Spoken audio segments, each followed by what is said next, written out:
And we are live. Welcome, everyone, to a special edition of the OSR Tabletop with myself, DM Bloodworth, and I am joined today by Griffith Morgan from, and I will put the banner up so everyone can see. I didn't know exactly what titles, but I just said of Secrets of Blackmoor and the, Secrets of Blackmoor and the Fellowship of the Thing. So I'm hoping that you'll be able to talk about both and how they are, how they're potentially different things and what each one of them is doing moving on in the future. But in the meantime, welcome, and it's nice to have you on the channel for the first time. I'm almost certain it's the first time you've been here.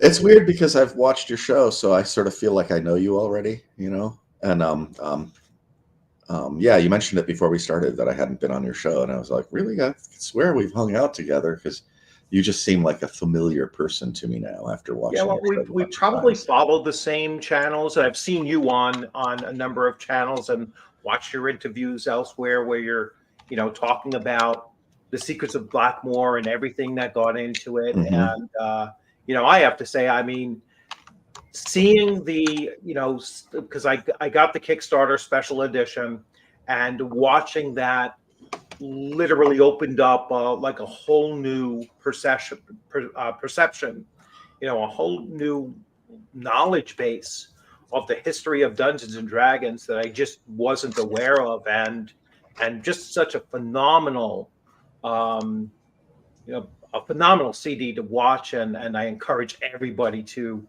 get that, and I'll obviously let you talk a little bit about that, and then inspired to go even deeper, and I'll show some other things that I picked up along the way. But actually, I might as well just do that now. So this is what I'm talking about, right? So yep. The Secrets of Blackmoor, The True History of Dungeons and Dragons, Volume 1. And this was the Kickstarter special edition. You can also see I got the T-shirt as well. So after watching this, it inspired me, because I know it came up, that I picked up a copy of Strategos, which came up very prominently as like almost like a forerunner, right? Just where they were getting a lot of their concepts. Then they really just got a spark out of that. Oh yeah, that's another one. And then just following the rest, I picked up this. Now this doesn't have anything to do with Blackmoor, but it's certainly connected to you. Your group there. So I picked up North Cape because North Cape game is that was one of our Kickstarters. Yeah, your group. And I'm gonna say, like, I guess the Twin Cities group, you have a lot going on, and I guess this is Dave Wesley as well with Naval Combat, and that's well, I think Arneson was the really big Naval Combat fanatic. Yeah. Wesley's more of a like powder and like muskets and cannons sort of era guy. And more of a land-based. I mean, he'll play naval battles. I've played naval battles with him. But yeah, Arneson is really the guy that was into the naval stuff. And he, if you go through Corner of the Tabletop, he's always writing about, they're playing naval battles, I think using Fletcher Pratt rules, which I run at conventions. It's really fun. It's like kind of like a minimal version, like a simplified version of Starfleet battles. And you don't have to justify the fact that your spaceships are only going on 2 axes instead of because it's a naval battle and you're on the sea, so you can't go up, and then he did his, I mean, even the combat system. What a lot of people don't realize is that the combat system for Dungeons and Dragons, the way it works, and he's the one that created it, is based on a naval combat system. Yes. It's the simple premise of an unarmored ship versus an armored ship, and whether you can penetrate the armor, and then once you've penetrated the armor, how much damage you do. And so that's why in D&D you have a 2 die roll system, is because you're literally using a naval combat system to determine your hits. So very inspiring. And then more recently, I picked up my copy of that's a nice one. Tonis Borg, and Haven't started digging into that just yet. I'm kind of backlogged on so many things, and Yeah, but I I have will the get same around problem. to breaking that down and taking a look at it. But I mean, I'm like, I reach around my desk, like Dan Boggs, he's my co-author, and I finally was like, maybe I should read Dan's book of Elder Magic. Like, he's the guy I wrote Tonis Borg with. Maybe I might want to know what he does more closely. My camera keeps slipping down, so I'm gonna shove something in there, and hopefully it won't move anymore. And then like even like Wenger, right, you got to have your Wenger books because Wenger is just fun. I have all three of them, plus It's others as well. interesting. So You say yeah, you have all three of them. I'm yes. like, yeah. I forgot which one is the first one, but yeah, I have all three of The Wenger's. I purple mean, one was the first one. it's total pulp mayhem, Yes. and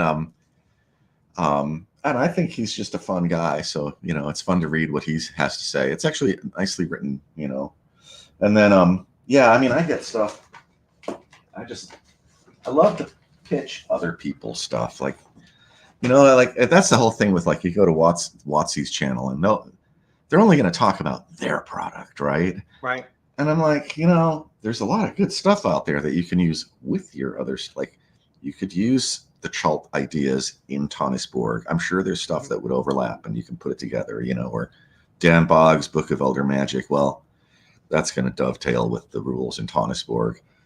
This is another one that's great. War Plan. I bought this one just because I liked the art. I haven't heard of that. It's all, excuse me, it's all like 70s. Well, he has a really nice selection of art in this book, actually. Of course, when I want to show you what he has, I can't find the ones I like or whatever, but like, like that. Oh, that's nice.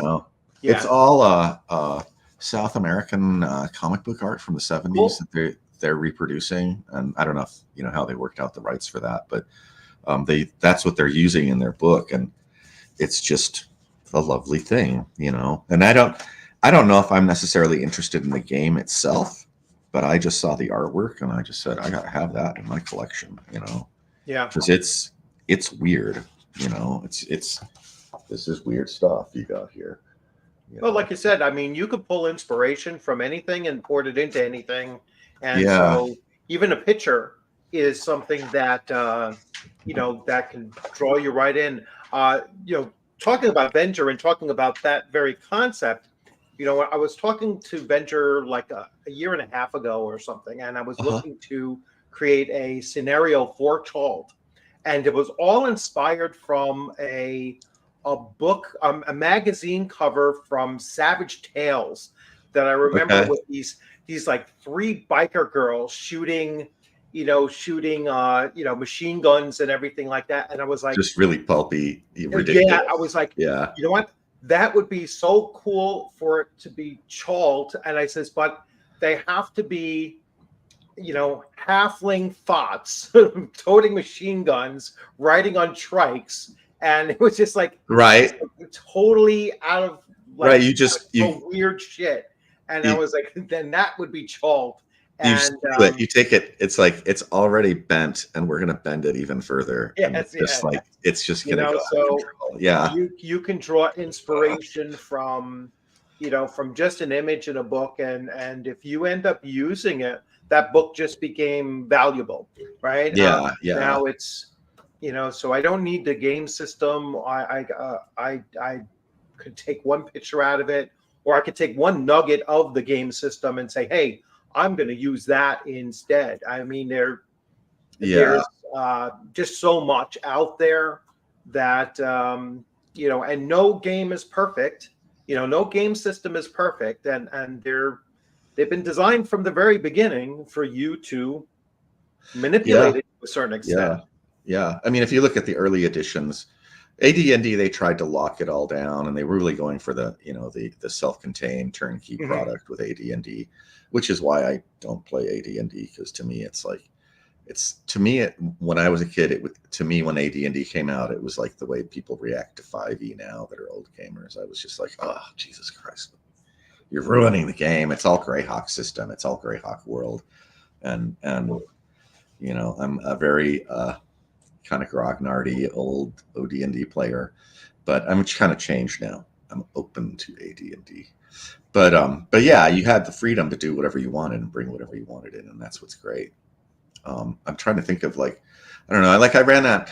Sometimes I talk about the mashup campaign I did when I got back into gaming, and I had played Pathfinder, and I thought the D20 mechanism was cool, and so I literally like on 4x6 index cards, I wrote some basic rules. Okay, and just from what I could remember of Pathfinder book because I didn't own it, and then I combined that with my original D&D, and then I combined that with what the hell is it called? Metamorphosis Alpha, which is an early sci-fi game, and Empire of the Pale Throne, which is kind of the first sci-fi game, post-apocalyptic future planet and weird cultures. But I combined all of that, and then instead of putting it on Tecumel, I put it on a space station floating over Tecumel. That was it was like a recreational facility in space for the humans that had arrived there. Only once Tecumel got launched into the alternate pocket universe, it went with it, and then it evolved kind of laterally, so it has its own weird stuff. And yeah, I don't know. I mean, it was just like, you don't need rules really. You just need a lot of ingenuity, and you can create insane stuff. Is there anything you wanted to talk about today? Like, did you have any plans or anything? Or was it just like? I mean, well, just in general, I mean, so would you, like, how did you get your start with really focusing on the Dave Arneson progression through the, through the hobby as, one of the founders of the hobby, rather than where most would probably look at Gygax? So is that like a real separation that you made organically, or is it?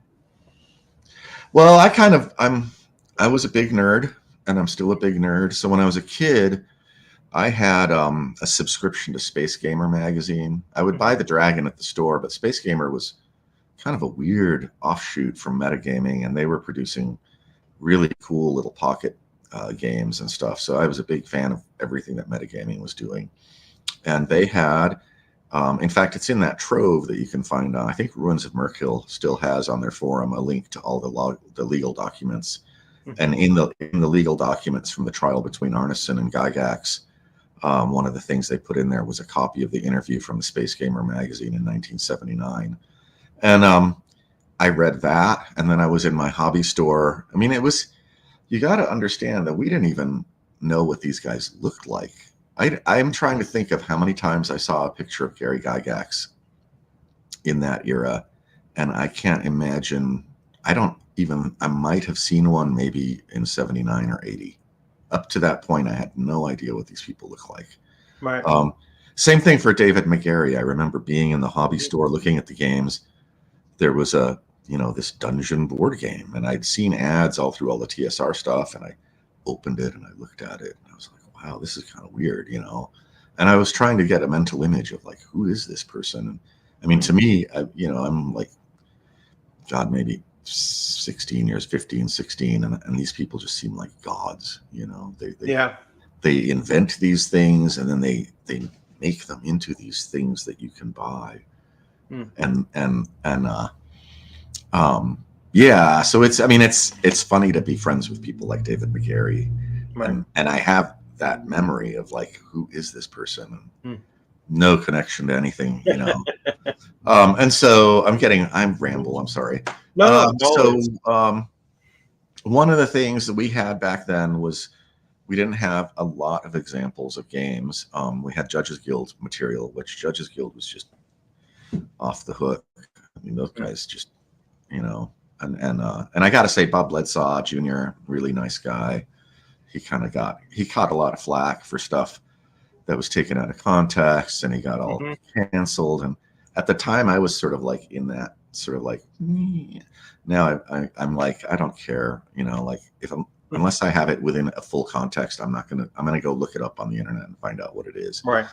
But he did a lot of the art as a kid for a lot of these things that we were bought. When I was 14, he was 14. Yeah. So I was buying between the ages of 14 and maybe 17 was when I was buying Judges Guild material. I was buying stuff and he was drawing the stuff that I was buying, Right. And so there was that. So then Judges Guild, we had that, and I mean, it was really limited what you could see as examples of adventures, and it's very it's confusing because Gary Gygax wants to be very procedural in his rules.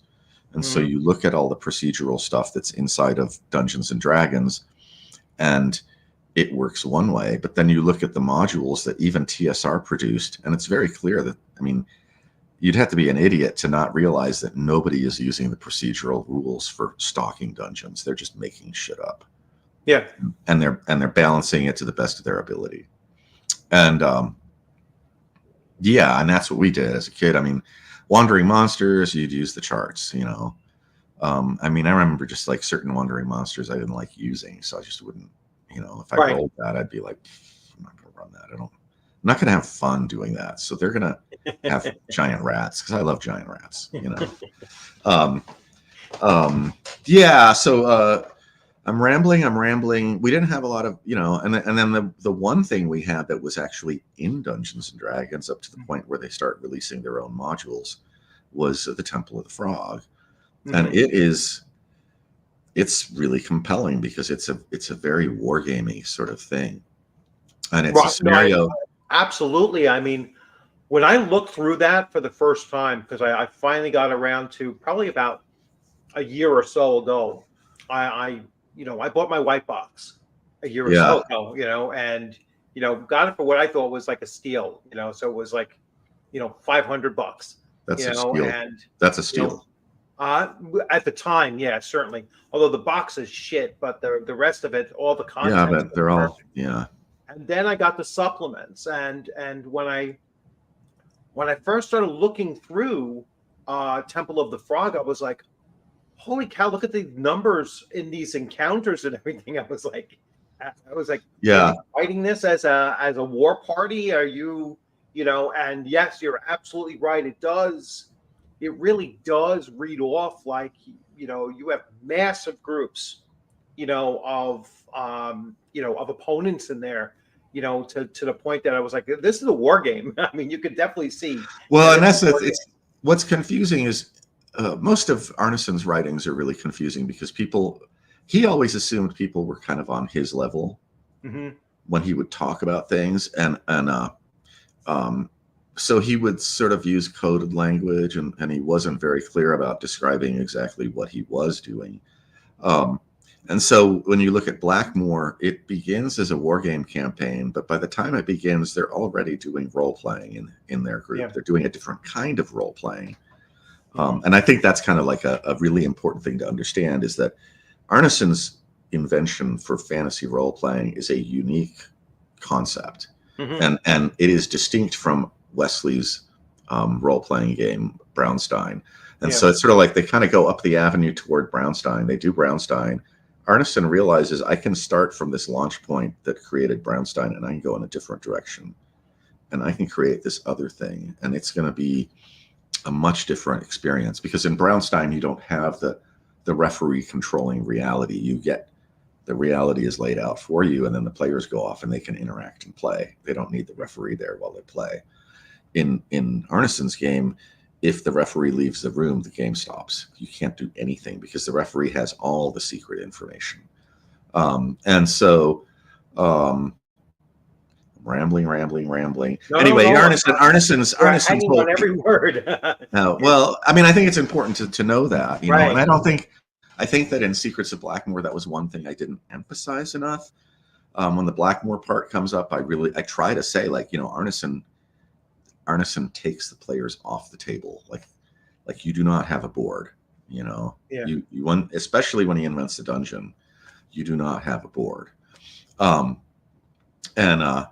And that's something I think a lot of people misunderstood, because if you were a researcher and you were reading what Gary Gygax was writing in the Dragon magazine and what he would say later and whatever, Gary Gygax had a very vested interest in protecting his ownership of part of D&D. And Gary Gygax would, quite frankly, lie to reinforce that interest, you know. And that's like, people are going to hear me say that, like, oh, you hate Gary Gygax, you're a bad person. It's like, no, but it's not that, because I think Gary came up with some really neat ideas, and I think he should be credited with those ideas. But he also was kind of a dick sometimes.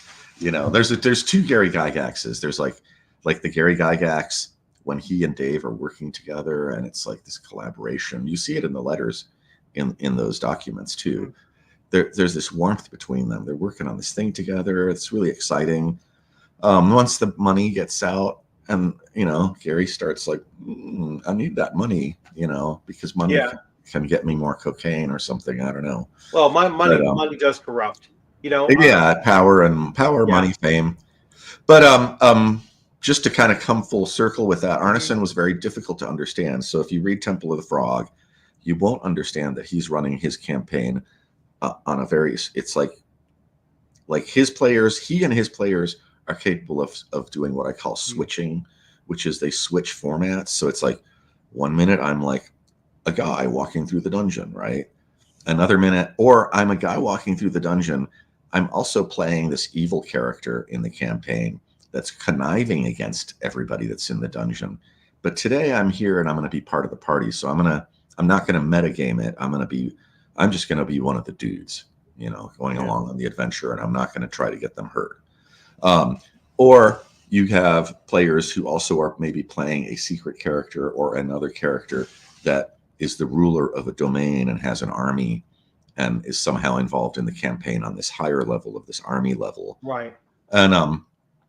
And so, even Pete Gaylord, some of the new writings we found, Pete is the wizard, and he's in, he's kind of ensconced in the woods by himself, doing whatever he does with his pet dragons and stuff.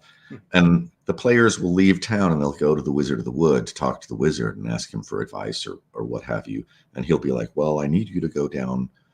We've been having these problems down in the dungeon below the city. I need you to go to the castle and go down into the dungeon below Blackmoor Castle and just map it out so we know what's down there, because the Egg of Coot is using this as an avenue to infiltrate the city.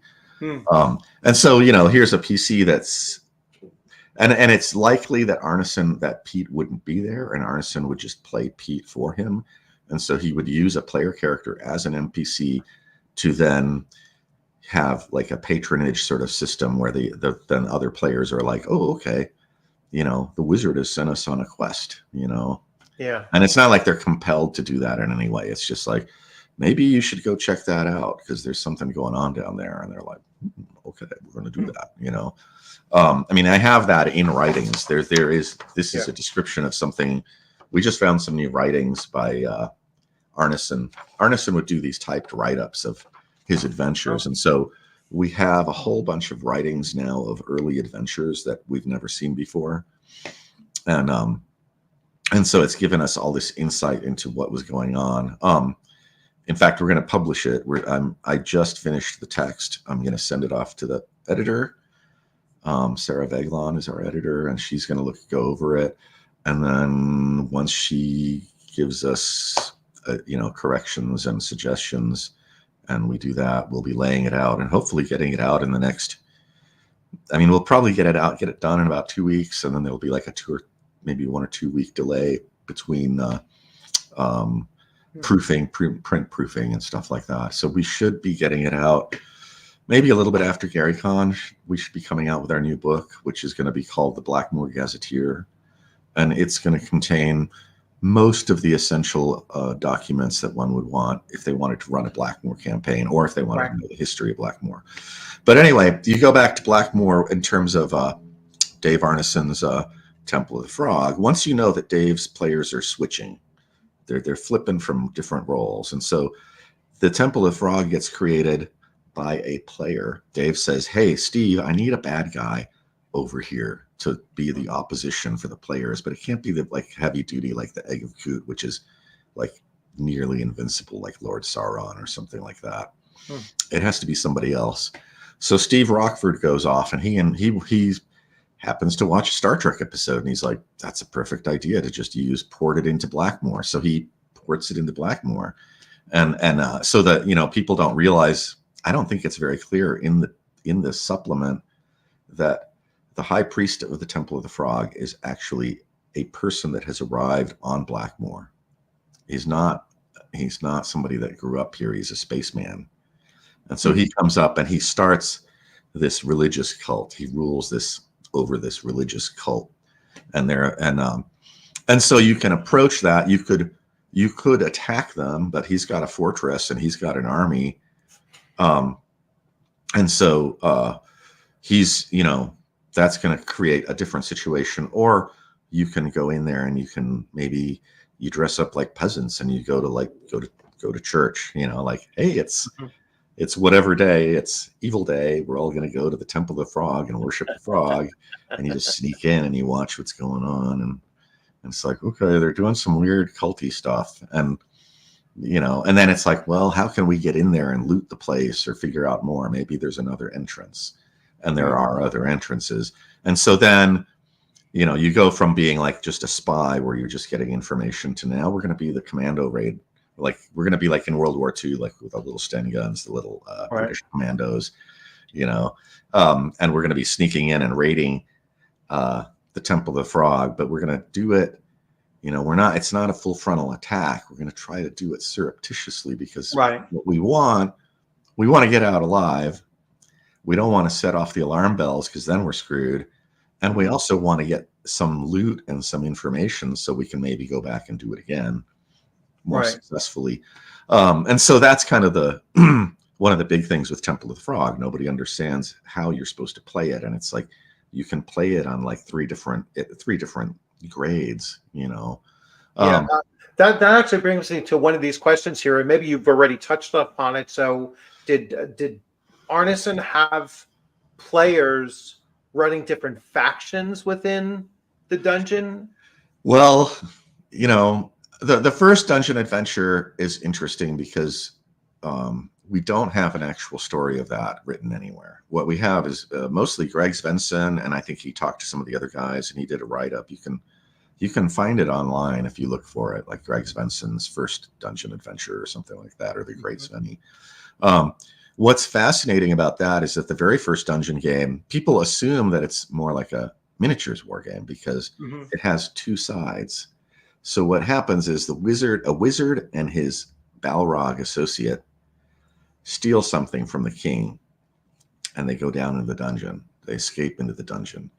And so then Greg and all the other guys are gathered together as flunky soldiers and they're told, the wizard and the Balrog came here. They stole this thing, which Greg doesn't even remember what it is. You need to go down into the dungeon and find it for us and get it back. And so what happens is Dave is running a dual blind Dungeons and Dragons adventure, which is like splitting the party, only the party split is two parties in opposition. Right. So I assume that the Balrog and the wizard have henchmen and they're directing their henchmen. They're getting reports. They're probably getting reports. And it's like somebody's attacked the throne room. It's like, okay, well, let's move like 100 orcs to the throne room and have them reinforce that part. And so they're playing, they don't really know everything that's going on. And then on the other side, you've got the players and they're exploring the dungeon like a regular exploring group. And they're doing the opposite of that. They're the people that are attacking the throne room or doing something else. And so the idea, I mean, the level of complexity that Dave had already attained with the very first dungeon adventure is something that most DMs fear doing. Like a split party in opposition. We're running two adventures now, but they've got to lock in together like clockwork because all these things are happening that relate to each other. And so that was the first adventure that he ran, apparently. It's rumored that Dwayne Jenkins went into the dungeon before him, before that group. We have a write-up that sort of seems like a description of Dwayne's first dungeon adventure. And what's interesting is that, again, Arneson doesn't reveal everything in his write-ups because he plans to publish them to his game group. And so he just describes it as Dwayne goes into the dungeon. He brings this group of people with him. For some reason, he brings a young barmaid with him. And then he comes back and everybody's terrified and the barmaid is missing. And he won't say what happened really. And Dwayne's not going to tell him what happened either, because in his first adventure down, they run into a vampire. And I'm sure the girl gets turned into a vampire or just has all her blood drained out of her body.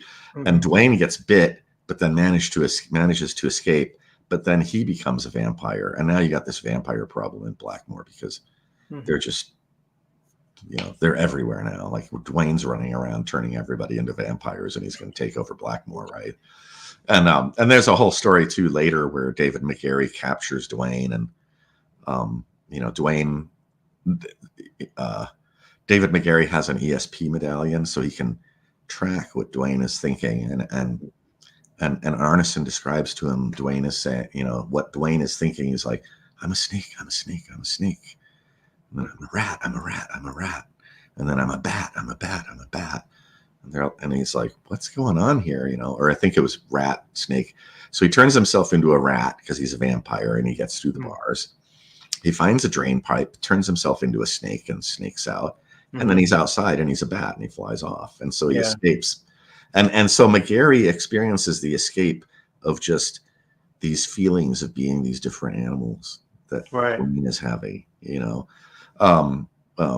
it's just wonderful stuff. I mean, this is like, it sounds incredible. And there are no rules for it. I mean, very minimal rules, very simple, minimal rules.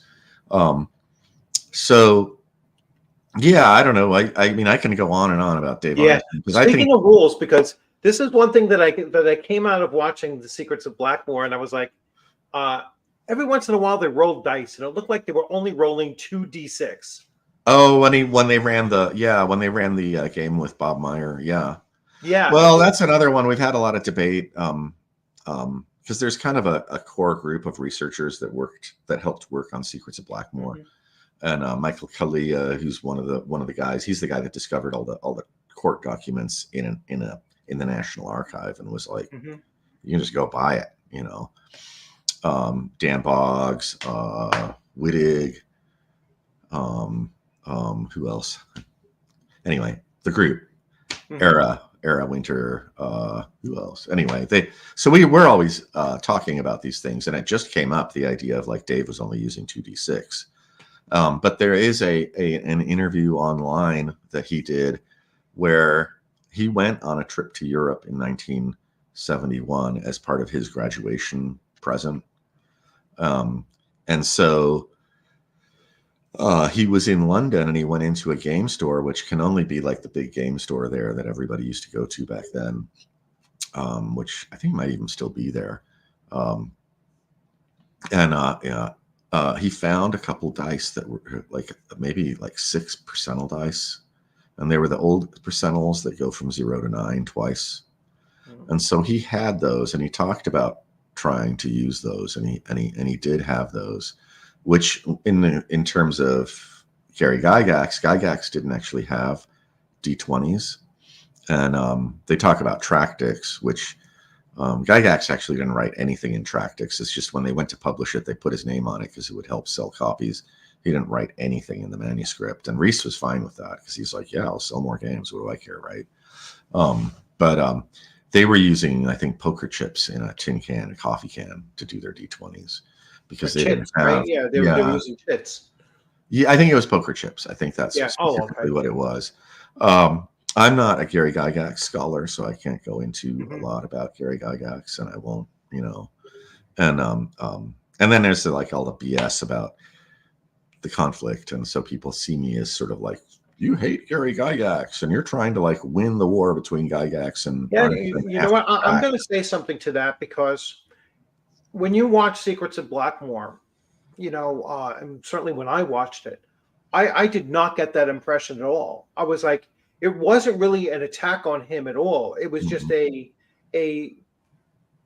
just seemed to be a different direction that both were looking to go in. And I've always seen it as if, Arneson was like the theory guy. Yeah. And Gygax was the marketer, and without the two of them, Dungeons and Dragons would have never happened, because Gary didn't have the theory until I think it would. I think it would. Was introduced. You know, Yeah. I mean, correct me if I'm wrong. Like the real person that brought them both together was Mike Carr, correct? He played. Well, no, they all meet each other at the same time in '69. As far as we can tell, '69 is when they all meet Okay. at Gen Con. And so Mike Carr shows up, and he's from the Twin Cities. Arneson and his group don't know Mike Carr, and he's got his own group of gamers, right? Okay. And so Carr meets Arneson and Wesley and all those guys. And so now their group has just suddenly doubled in size. And so they all meet Gygax and each other all at the same time. Oh, okay. It's like a magic moment right there. I thought Carr was the intermediary between the, like, he brought both groups together. I just watch, it's funny because I spy on the internet because people are stealing documents from us, and we had to pay a lot of money to license a lot of the photographs and documents that we use in the movie. Like, people think you just sit down and you start editing and you're going to put it together, and you go out on the web and you can find stuff and put it in your movie. It's like, no. And so there's all these images and things out on the web of Gygax and Arneson that people just appropriate. And if you're using, it's not worth chasing somebody down that isn't making any money, for the use of an image that they stole from somebody else, that stole it from somebody else. But yeah, I just watched a video where this guy was using all this stuff and doing like a history video. And I was like, do you have like licensing for any of these images? And he's like, well, just go to them off the internet. And I'm going to have to I'm going to be dropping what is it called? I forgot. It's like a web where you basically have the video removed from the web because they're like a cease and desist kind of. Yeah, it's a violation of it's, as far as I can tell, the images there, at least a couple of the images they're using are images that are unique to our movie, and they probably got it from our Facebook page by doing a search. It just came up and they were like, yeah. And we just, and there's like a watermark at the bottom. I always say like image by so-and-so or from this collection and Secrets of Blackmoor or Fellowship of the Thing.com, and yeah, I'm going to have to like do a takedown notice, on that one. I do that periodically. Because all this stuff isn't free, and it wasn't for me anyway. It cost me thousands of dollars, But yeah, you get caught, I guess, right? It's free, right? It's free. Yeah, it's legal. It's like music downloading. I'm not hurting anybody. You're not. But when the big guys get you, Yeah. And that's the other thing is like you go after the little guys and you really screw them. Like the amount of damage you do to them is really gigantic. Where you go to the big guys, there's a lot of you little ants out there copying and sharing, and it's like, but they have the resources to really lay down the hammer on you. Right. But I was rambling. I got lost. I do that. All right. So well, let's move. Oh, we were talking about the movie. Yeah, you were talking. So you have a new movie you're coming out with, right? Or a new? The movie's kind of dead in the water because we don't have the resources to make it, and so we're going to do a book. Okay. And when we were at Arnicon, which is our big game convention that is about 80 people. It's like a really intimate game convention with all the old gamers.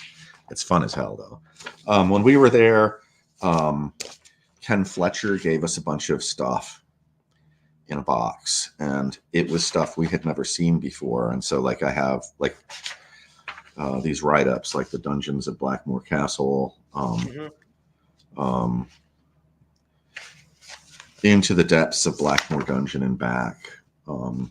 All these things, they're all Blackmoor things. And so we're working with the estate as far as, Arneson's family is like, yes, we want you to do this. Oh, that's right.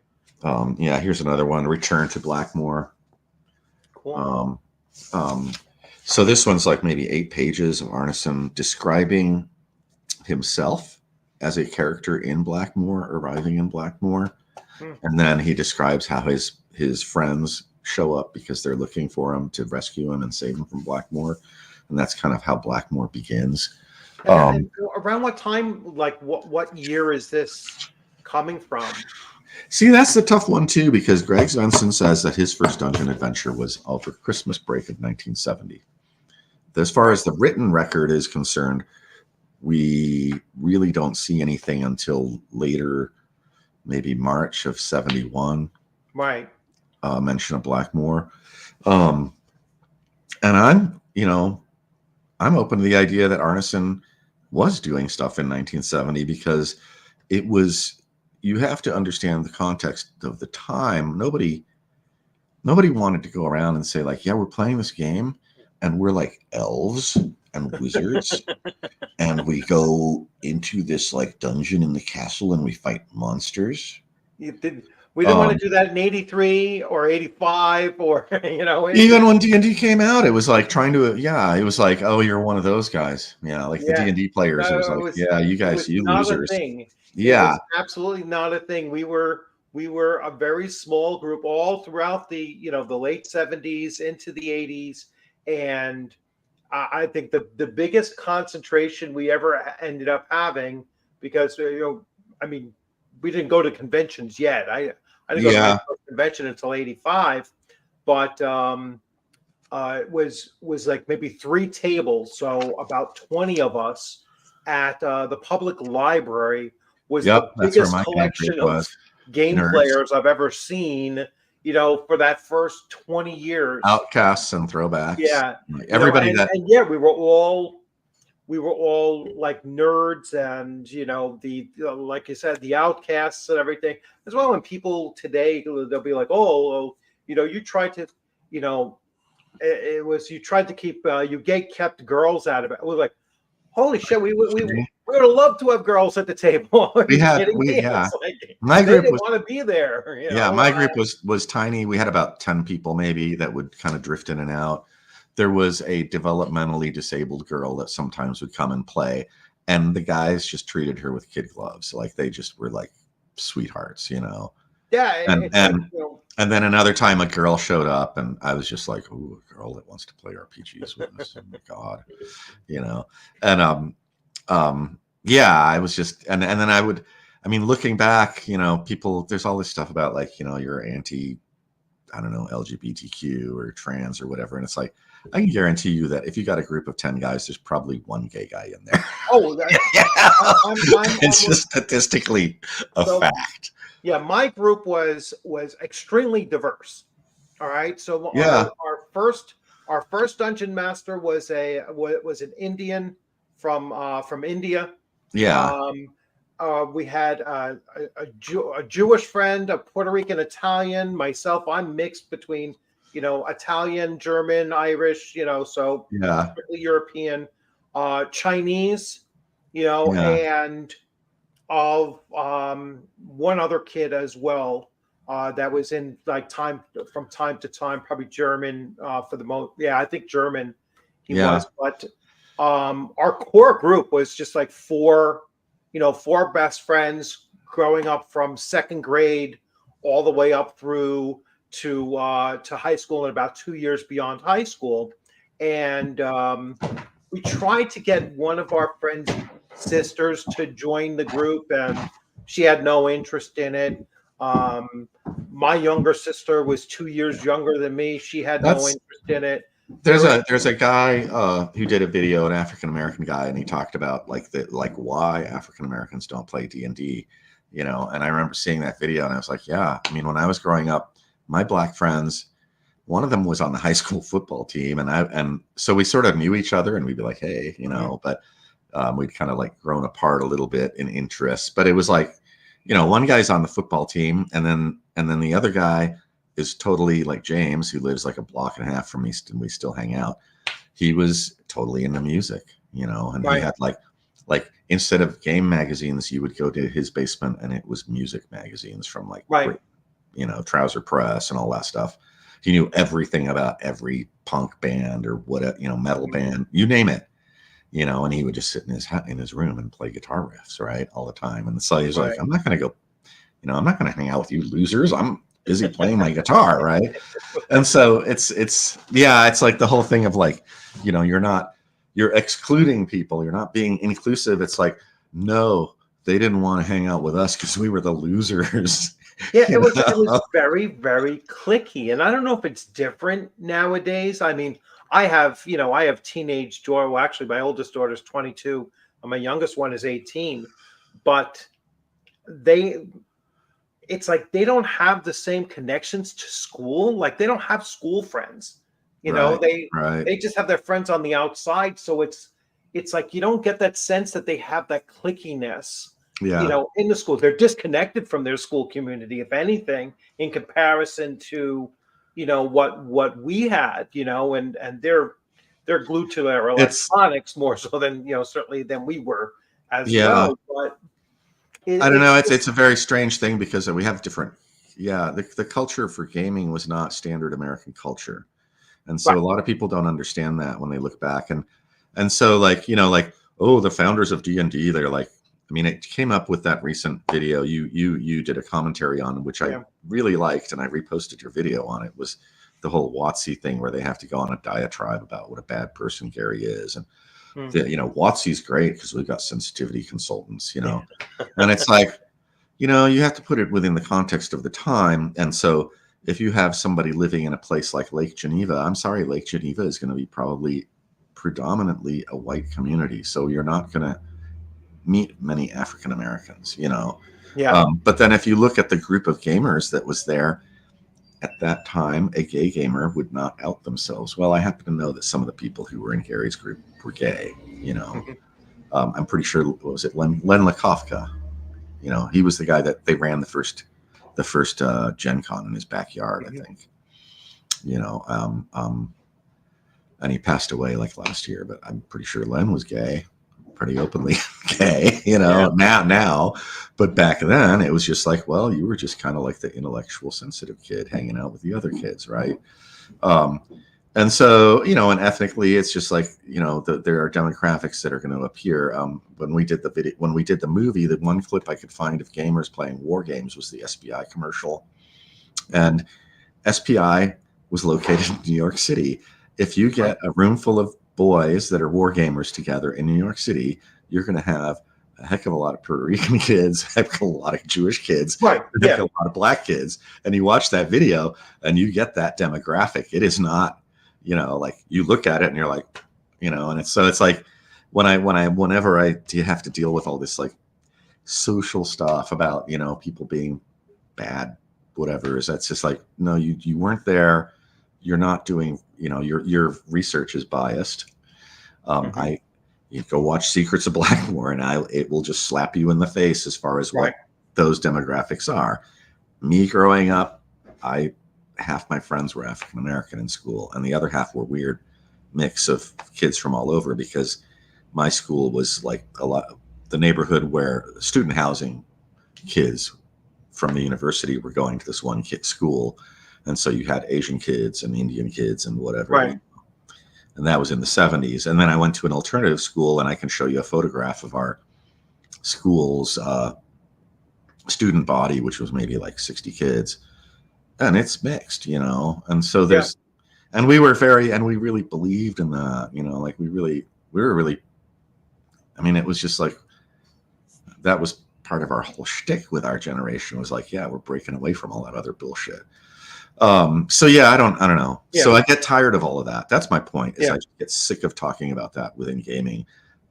If you want, are you a gamer? Okay, let's game. You know, like that's all I care. I don't care what. I don't care what you do. You know, you can be conservative, liberal, black, white, green. I don't care who you sleep with. That's something I always say. I was like, you know, I have one main rule when you come to my table. Are you here to play the game? Yeah. You know, I don't care anything else about you. You could be anything. Yeah. You know, are you here to play? That's all I care about. You know, if you're here to play, you're welcome.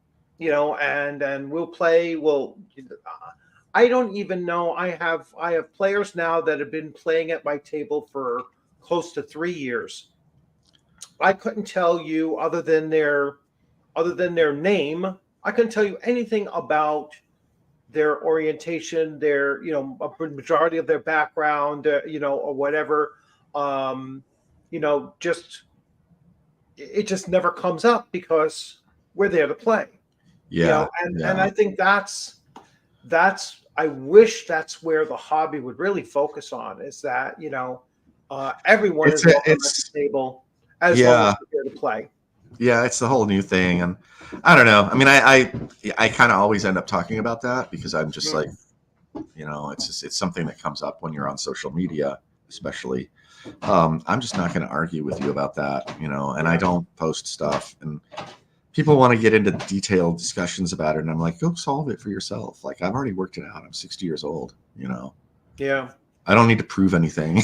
Yeah. Here's a question. So will there be a copy of Strategos M in Volume 2? Oh, Strategos M or N? We're kind of looking at doing a couple things. We would like to do a book on role-played war games, and so that would be the place to put probably all the Strategos variants, N, C, A, what is it? Russo, RT, Russo Turkish. Mm-hmm. I think that's all of them, and AC, I think, is the other one, or C for Civil War, American Civil War. So we would like to publish all of that stuff like as an appendix to a book. David Wesley, we might just go ahead and release David Wesley's Strategos N by itself. I talked to Wesley, he's pretty okay with that. We're just trying to figure out what the best format is for it because it sort of needs context. And the way the rules are written, if you just publish it as is, a lot of people may not understand a lot of the contextual background that's needed to understand what's going on with those rules. Sometimes it's, you know what, this is a tough read.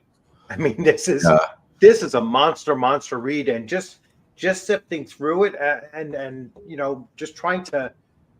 Well, is it a good OCR? When something clicks, it's like, holy cow, I understood that. It's a very, very tough read. And I've read it twice, and I don't fully understand it. I have trouble with instructions. I'm totally it's a very difficult thing, and I sat there, thoroughly enjoyed it, but totally can feel like, how do you pull game rules out of this? And then, like I said, I'd hit like a little nugget, like one line that just hits me. I was like, oh, okay. Now I see. One of the research guys in our group is down in New Mexico area, and he actually runs Strategos battles using the original rules, and I'm just like mesmerized by that. It's like, I want to go down. They have like a local game convention there, and I'm hoping maybe they'll invite me down as a guest and just kind of like, if they help me with hotel stay or whatever, I can maybe cover my travel or whatever. But it would be nice to go down there to their game convention and also be able to like see what they're doing with their Strategos rules.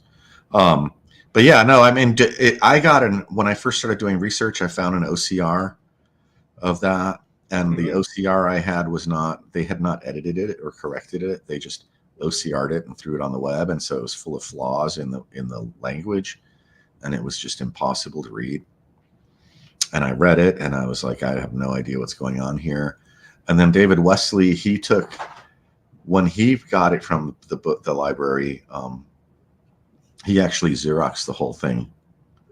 And so he has a copy that he Xeroxed, and so he made photocopies of his Xerox and bound them and was giving them to people or selling it, I think, maybe even, which is interesting because that's like the Wesley edition. Like, I wish he had written all kinds of notes in the margin that you could go through and like, what is it? Is it midrash? It's like the margin notes in Hebrew scripts or whatever. Oh, I think it's called something like that. Yeah, it'd be like the Wesley, notations. It'd just be like, oh my God, all these little insights. But yeah, I don't know. We're excited. I mean, we got, just to talk about the book we're going to be releasing, because I always do a little bit of my own pitching of my own products. But we have old maps. Like I think this might be the first Blackmoor map. And all of these were in like photocopies form, and then we have like maps that we've had before, but they've got information like people's names and domains. So we kind of know who was the ruler of what domain, which is, it's very strange because it says Williamsford up here, but Williamsport appears down in the later maps in a lower location, and so I think Williamsport might have been what Jenkins took over because Bill couldn't play in Blackmoor at that time. Okay. He'd gotten a new job, and we argue that. Some of the guys think I'm an idiot for thinking that, but that's what we do. I mean, we have just all this. Like, here's this is, it won't show up on the screen. Arneson took the map to Outdoor Survival, and he was using that to run his campaign. And so he redrew the map on hex sheet. Nice. And so it's redrawn to be more useful to like a fantasy type game with fortresses and cities and stuff. And so we have that, which we'll publish, and it's like literally it says OS board. We're going to publish it in the book so people can see what he was doing with that. There are redone maps. Like this is from Adventures Games, and I'm pretty sure this has to be a Ken Fletcher drawing. And so it's the same map you always saw, but it's a little bit more refined. Right. And then we have, this is great because this is a Ken Fletcher drawing of the Blackmoor town, right? Right. But this is a 10-mile hex, just like is on the map in First Fantasy Campaign. And so you get to see where the town is, where Dave thought the town was located in relation to the surrounding area. Because in First Fantasy Campaign, it's just kind of like a marker there, and you're like, is it over here? Is it on this coast? Yeah. Or on that coast, you know? And then along the same lines, there's this whole set of maps. We only have a few of them. We think that we know where there might be more, but we'll go ahead and publish with what we have. But these are redrawn maps, and I'm not sure if this is Fletcher redrawing Blackmoor or maybe Arneson redid these himself, because the swamp things certainly look like Arneson swamps. Right. And so Arneson redid later, like around 80 or 84 or so, he redid his world map. And you have like the mountains are drawn like that. Right. And these are, and what's interesting here is the hexes. You can see a hex in there, sort of. And that hex is the same. It's like an 85-mile hex, which is the same scale as appears in the Egg of Coot campaign by John Snyder. He has a map, and all of his hexes are 85-mile hexes. And so it's like Arneson was working to make his campaign match up with the, or vice versa. The two campaigns, the Snyder campaign and the Arneson campaign of Blackmoor, were working to match as far as what the landscape was like, as far as scale. Yeah. But anyway, we got all this cool stuff. I kind of keep getting lost within this discussion because we were talking about Blackmoor. Oh yeah, you wanted. I never answered your question because I'm starting to get like David Wesley, where I'll go on tangents, and you'll get lost, and you'll learn a lot about something you didn't really want to learn about when all you wanted to know was how to get to the grocery store. But yeah, Arneson wrote that thing in the Space Gamer, and then I got First Fantasy Campaign. Just to answer the question you asked me 50 minutes ago. All right. The First Fantasy Campaign was where I really started to appreciate, like that made it all gel. The Space Gamer interview, Temple of the Frog, and First Fantasy Campaign made it all gel. And then the foreword to the Blackmoor supplement, where Gygax says it is the first Dungeons and Dragons campaign. Like, you don't have to use any, your reasoning abilities, just if this came before this, this is the first thing. So clearly Arneson was the first one to do a role-playing game. Right. It's right there in the Blackmoor supplement. Yeah. You know? And the foreword, like if you look through the trial documents that got leaked out, the foreword to the edition of D&D from the summer of 1973 that's out there, if you read that foreword, again, Gary in that foreword is very effusive about, saying that Dave Arneson created this thing. And then he told me about it, and I was like, we got to do this together. Yeah. I mean, and there's several sources of those documents. Like I know that Troll Lord Games has the same ones because they have a copy that came out of the Gygax estate. Oh, okay. Are they publishing that? I believe they are. Okay. They're publishing a lot of stuff that's coming out of there. So to have Arneson's estate doing kind of the same thing, like releasing things that have been, either previously published or never published before, and to have both sources, as an old school gamer like myself, I'd love to see stuff coming from both. Yeah. And then, it's kind of weird because the collector community is basically dealing in stolen goods. Okay. Yeah. All the Arneson stuff, all the Gygax stuff. If you find some document or something that was from TSR or from whatever, and you're a collector and you buy it, you're dealing in stolen goods. So the collectors aren't going to come out and they're not going to say like, oh, I got this thing. Because it's like, yeah, the way that like if you watch trials on what's been going on with stolen art, it's very much like stolen art. It's stolen IP. And so the collector community is kind of the big problem because they gather these things and they hide them and they talk to each other about it in whispers and little corners at game conventions. But most of the people who are fans aren't going to get to see it. And so, yeah, I mean, we're just trying to gather as much of the Arneson stuff as we can that's usable, and makes sense. I mean, I've been, there are archives out there that are enormous that I've been through that are like, I don't know, I'm trying to think, like 60 bankers boxes of Dave Arneson stuff. And there is like astounding stuff like Battle in the Skies, the original draft of Dungeons and Dragons aerial combat, right? And then there might be like a receipt where Dave was buying a pen at Walgreens that was saved in that because Dave was a hoarder on a certain level, and so like that's kind of irrelevant, right? And so, yeah, going through it and sort of gathering what's useful to people to see what was going on in the campaign. I mean, that's the thing with the Gazetteer book we're working on, is that we really do couch it in terms of this is sort of 2 books in one, because a lot of gamers, they just want to have the game materials and this, the information telling them what Blackmoor was like and what, more information about the setting, what's where, who's who, what's going on. And then the historians are wanting to pour over these materials so they can study it and sort of do research. Well, not sort of, to do research. So it's kind of a 2-in-1 in that way.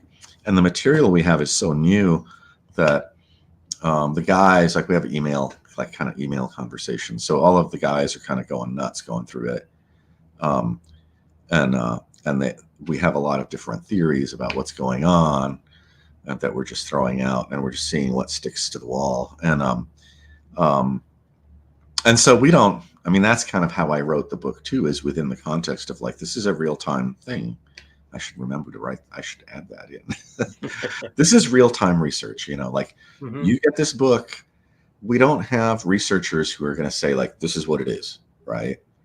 It's like, we're publishing it. We got it 6 months ago, maybe October.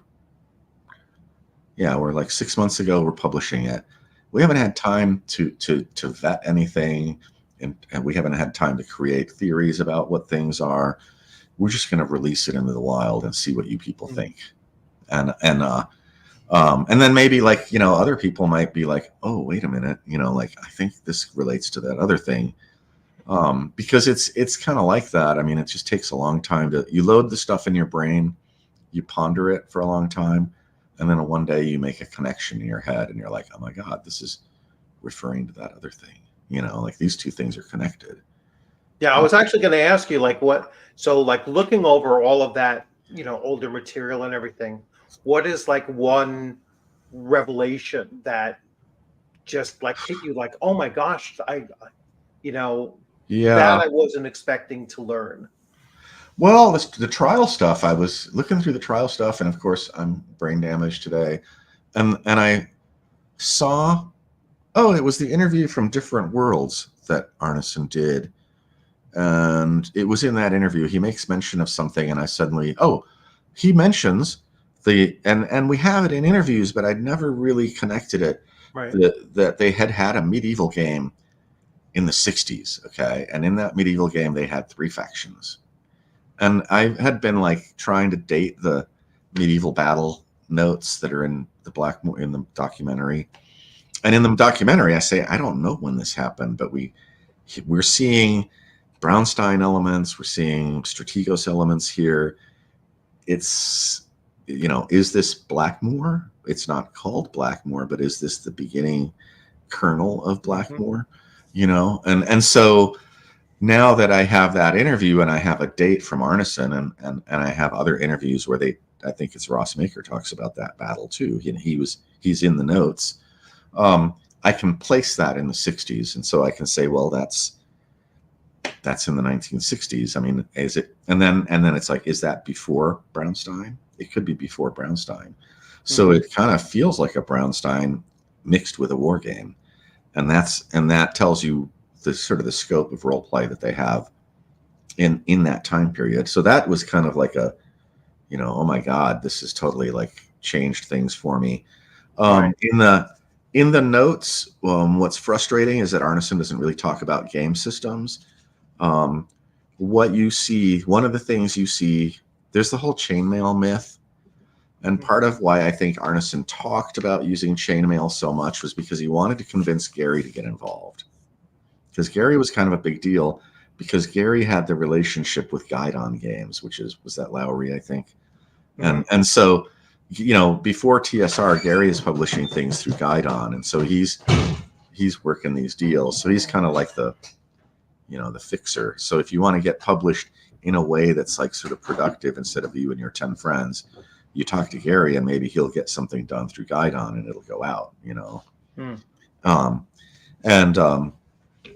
And so, if you look at what Arneson was doing, I just don't believe, like, when I hear people say like, oh yeah, it's based on chainmail, it's like, show me in chainmail where this is. I mean, there are elements that are taken from chainmail, like, sure, but to say it is based on chainmail is really just like such a fallacy, because chainmail is not a role-playing game. Even like making maps of things, like, I don't know. I hate to get into like arguments with other researchers, but there have been references to like the Sapper rules in chainmail being the first example of a dungeon, and it's like, a Sapper rule is not anything like a dungeon, and I thought about it, and I was like, in that time period, you look at National Geographic, I bet you could look at the National Geographic for 1970 or 71, or in the previous years, and there's an article about a tomb, like King Tut's tomb or some tomb in South America that they found, and there's going to be a map. Well, it was Rob Kuntz that cried, not Arneson. Well, Rob says that Arneson was crying, and McGarry tells me that Rob Kuntz was crying. And nobody wants to be the crying one. These days, everybody be fighting. Nobody wanted to be the crying. I'm the sensitive one. I was crying. Look at me. I was crying. I was the one crying. But back then, no. But anyway, yeah. So when in the movie, that's kind of what I compare it to. I'm like, Arneson is drawing on these like really primeval ideas of the underworld, and if you read mythology, I was just reading, what's her name? I forgot her name. She's a well-known writer on mythology. Anyway, like the idea of the underworld, it's like, is it Persephone that gets kidnapped and taken down or whatever? The idea of the underworld is very like, it's like caves were literal representations of an opening leading to the land of the dead or something, or the like hell or the gods or who knows what. It's pervasive in so many different cultures, and so the idea of mazes, I stumbled upon Caerdroea, the journal of mazes, which is like a scientific sort of journal about mazes and tunnels and things, and I stumbled upon one of their photographs of a really ancient tomb. So you got this ancient tomb, and you go in the ancient tomb, and inscribed on the wall of the ancient tomb is a maze, a drawing of a maze, right? And so like these things are sort of like, they're sort of like brain puzzles. You look at them and you follow them with your eyes, and there's a lot of meander art that comes out from like sort of like Paleolithic era. So Yeah, I don't know. I just think that Arneson was drawing on something much deeper than a sapper rule and chainmail. Yeah. And so, but you do see elements of chainmail, but then, in these stories, like Ross and Wesley, they bring guns with them to go looking for Dave. So when they appear in Blackmoor, they have a fight with a giant who has a crossbow. I think it was a crossbow, and he's just tearing the party apart. And they're firing handguns at this giant in a castle, not successfully. And then later they're on a dungeon adventure, and Arneson refers to Wesley and Ross fire their thunderbolts. And at first I thought he was referring to like a different word for a fireball. And then it dawned on me, oh my God, they still have their guns with them. And they're like down in the dungeon fighting orcs with handguns, And so that was kind of like an astounding thing. The idea of, I've kind of been wanting to do like a dungeon where you have like orcs armed with AK-47s and stuff, like people like leaning out and covering fire and running down. Oh, it's, positioning. That's rifts, isn't it? That's like but many of those. But it's different. And those kinds of things. You have that mix and match. It's chalt. It's like, I've been wanting to do something like that, and it's just like, oh, okay, well, good to know that Dave was doing it back in the 70s, right? Right. Right. But yeah, I don't know. What else is there to say about this book? I think this book will be kind of astounding to anybody that buys it. It's not a massive book. We're just going to release it as a paperback, so it's easy for people to have, and so it's quicker because it could take 3 months to like schedule and manufacture hardbound. So we'll just do it as a little paperback, like maybe 120 pages or something like that. It'll come through your the Fellowship of the Thing. Yeah. So it'll come through there. So we'll have it on our site, but we'll also print on demand makes it easier for us to do like global shipping, Okay. We just got an order from a guy. He was in New Zealand, right? And he just wanted a copy of Tonis Borg. A paperback Tonis Borg is $30. For him to get a copy of it, a $30 book shipped to him is $40. I felt so bad for him. I was just like, oh man, I'm actually gonna sign his copy for him. Sorry, the shipping killed you, but you'll really have fun with this. Yeah, when I buy stuff from like Modifius, I have to make sure that it's coming through their US connection. Yeah. Because what is $8 US is $36 if it's coming from their store in Europe. It's like, that's why we went to the paperbacks, was that people wanted a cheaper edition, and they wanted cheaper edition, and they wanted not to have to pay shipping on outrageous shipping. Faster shipping too, because print on demand they always go to the most local printer they can find. Whatever nearby city. Yeah, I'm like in New York, and it'll sometimes come from Connecticut or New Jersey. The most like Maryland, I guess, has a big printing thing, but even when it's coming from Maryland, so it gets to me in 5 days instead of 3. It's like it's amazing how print on demand has really not just kept the cost down, but expedited the shipping.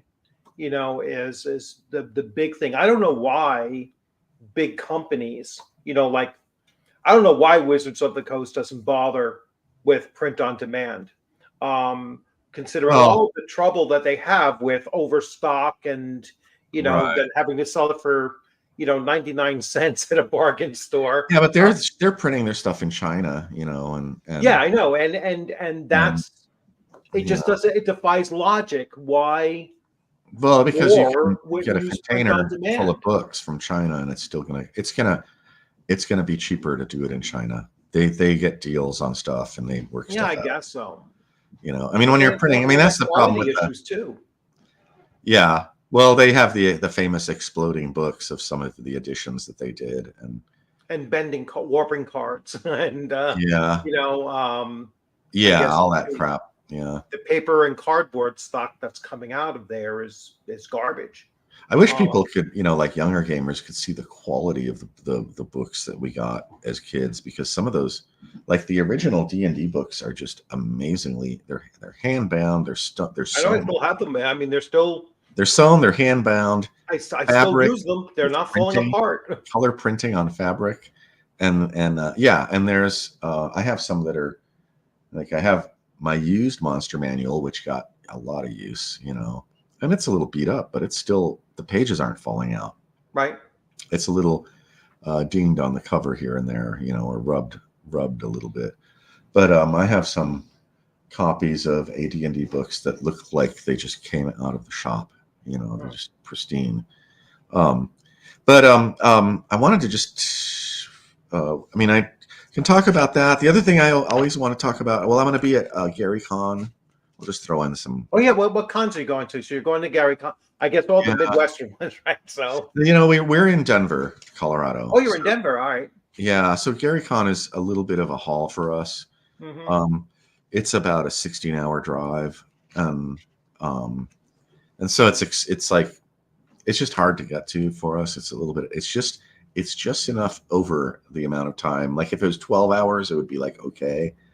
You know what I'm saying? Yeah. But it's like 16. It's like, That's exactly me. That's why I didn't go to VentureCon. I was like, holy shit, it's 15-hour drive one way.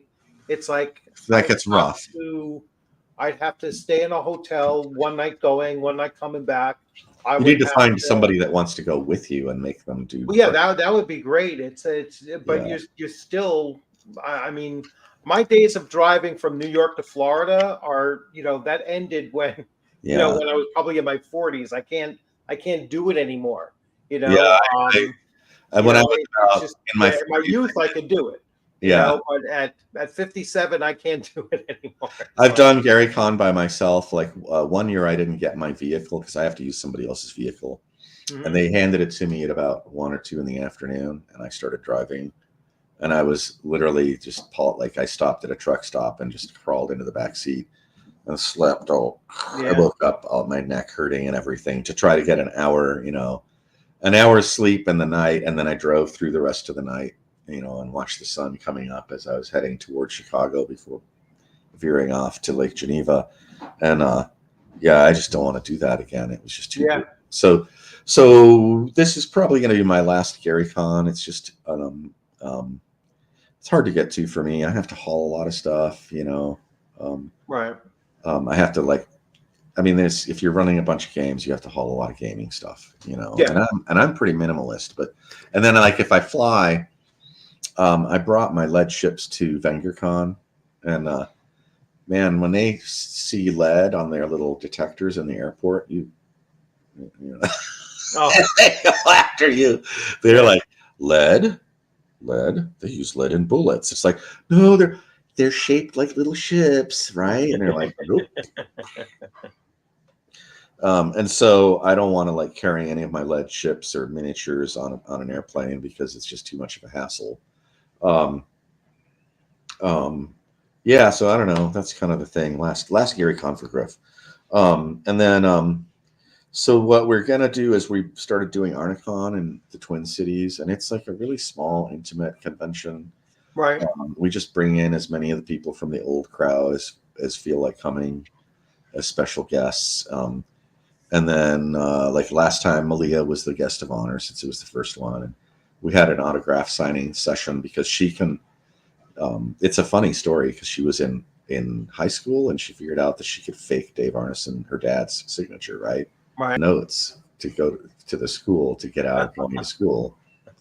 And Dave figured out that she was forging his name, and he thought it was hilarious. He was just like, this is awesome. Now that you know how to do that, you get to sign all my books for me.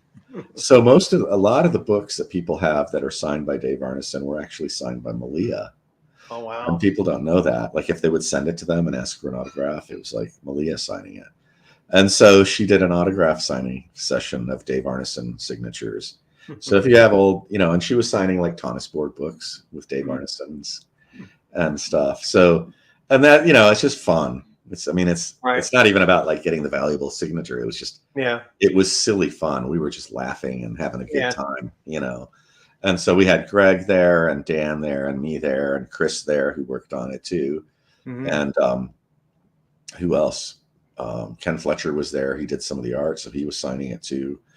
But Malia was doing the Dave Arnesons, and we were just like laughing like crazy. So we did that with the last one. This next one, I'd like to see if I can get Wenger to come, you know. I mean, not even as a guest, just it would be nice to have him come to our convention. I went to your convention, you know. And I had a blast at VengerCon, actually. That was also really intimate and fun. And just like, I wish when I looked to go to the first one, and at the time, so what was that? That was 2021, maybe, or 2022, and the airfare was ridiculous. I got killed by the airfare. It was like $800 round trip, you know. From I flew in, and then I went to my sister's house, and then flew out from. I was like, oh my gosh, it was just I couldn't find anything. You know, and again, the prospects of driving 15 hours and having to do 2 extra days, you know, that added like $300 to it. It's why I can't go to GaryCon, because not only is GaryCon more expensive anyway, just as the con to go to, but you know, that becomes like a $1,200, you know, 4-day trip, you know, kind of thing. And it's like, you know what, I have local conventions that are nice, small, intimate ones like ShireCon or Rising Phoenix is another like kind of like a mid-sized con now, about 250, 300 people kind of thing. So I went to Philadelphia Games Expo back in January. And that was really nice. I mean, it was great to have, you know, I mean, Frank Metzner was there, Jeff D was there, Frank's a whole bunch of people were there that were, you know, people you would know of, and it was like nice meeting them and everything like that. Playing in their games was phenomenal, but just bad timing. It was freaking January, and you know, January in Philadelphia is hit or miss, and we got slammed by a storm. Right. You're in Philadelphia or in New York? Philadelphia. I'm in New York. Manhattan? No, I'm in mid-state New York, like in the Hudson Valley. Finger Lakes, or okay, yeah. So it's a, you know, it's. I wish there were more cons. Yeah, and they're starting to grow actually. So there are more and more kind of popping up, but they're tiny. You know. It's funny because it's like even like your show, like you know, I don't need to be on the most important show with like 8 million viewers. I like talking to just like people like me. You know, I'm just a regular gamer. Right.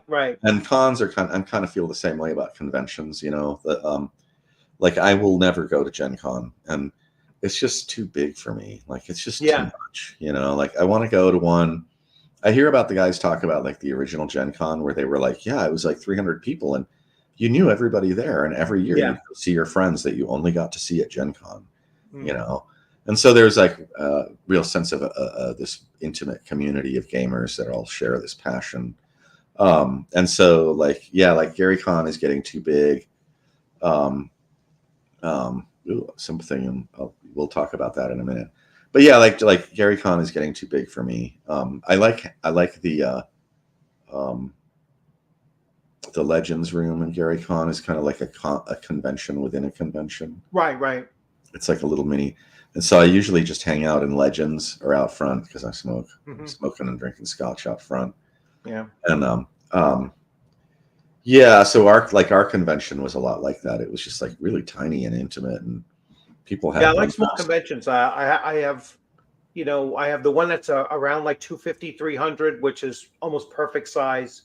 I have one that's about 100, 150, and then I have one that's like 25 people. You know, it's like unfortunately our local Denver one isn't very good, or I would go to that, but I went there once, and I was just, I don't know, it was such a bad experience. I'm just like, I will never go to.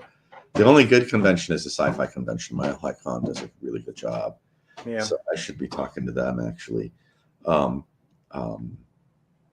What else is there that's going on? I don't know. So no Gen Con, no after this year. No big cons for Griff. I would love to go to. We couldn't go ourselves. We meant to send a bunch of stuff to North Texas RPG Con. We wanted to send. I was going to mention that. Yeah, I mean, I will never be able to go. It's just too far and just too much of a time commitment. You know. Well, I would have to take like 5 days. Yeah. Well, and that's the thing, though, is the little cons can't afford to bring in big names. It's expensive. You got to fly them out. You got to. In fact, our convention, we're going to bring Rob Kuntz in from France, which is kind of a big deal for Arnicon. Right. Like Rob Kuntz is. I mean, to the old school gamers, Rob Kuntz is one of the figureheads of RPG. Yeah. And I know someone just mentioned it too, that he is often overlooked as well, and. He has great stuff. He has a great website, and you can get a lot of stuff. I bought a bunch of things from his website as well. He's going to try to do a Blackmoor module for us. Yeah. And run maybe run a tournament. I don't know, at least 2 or 3 sessions maybe of a Blackmoor module at our convention. We haven't nailed it down, so I shouldn't say too much because it's not that he doesn't want to come, and it's not that we don't want him to come. It's just getting the details worked out. Yeah. Yeah. Logistics but yeah, like him, and then like Ronan Wong, who's just a gamer guy, He happens to be an actor. I think he was in The Man in the High Castle as a supporting actor in that. And Ronan is just a good dude. I talked to him, in messages and stuff, and it's like, and he was like, "Can I be a special guest?" And I was like, "Sure." Why not? Yeah. Other people I'd like to get there. Love to have somebody like Macris. I'd love to have Macris come to our convention. Yeah. And I did. I told him, if you want to come to our convention, you are more than welcome.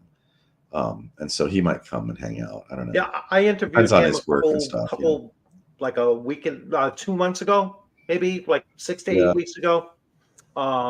Really nice guy, really smart guy. He's like, you sit there and you're like, oh, I think I'm a little dumber than you, but I'll try to follow along. It's he's really smart and he's sharp. I can't wait to get Acts 2 in my hands so I can really start digging into it.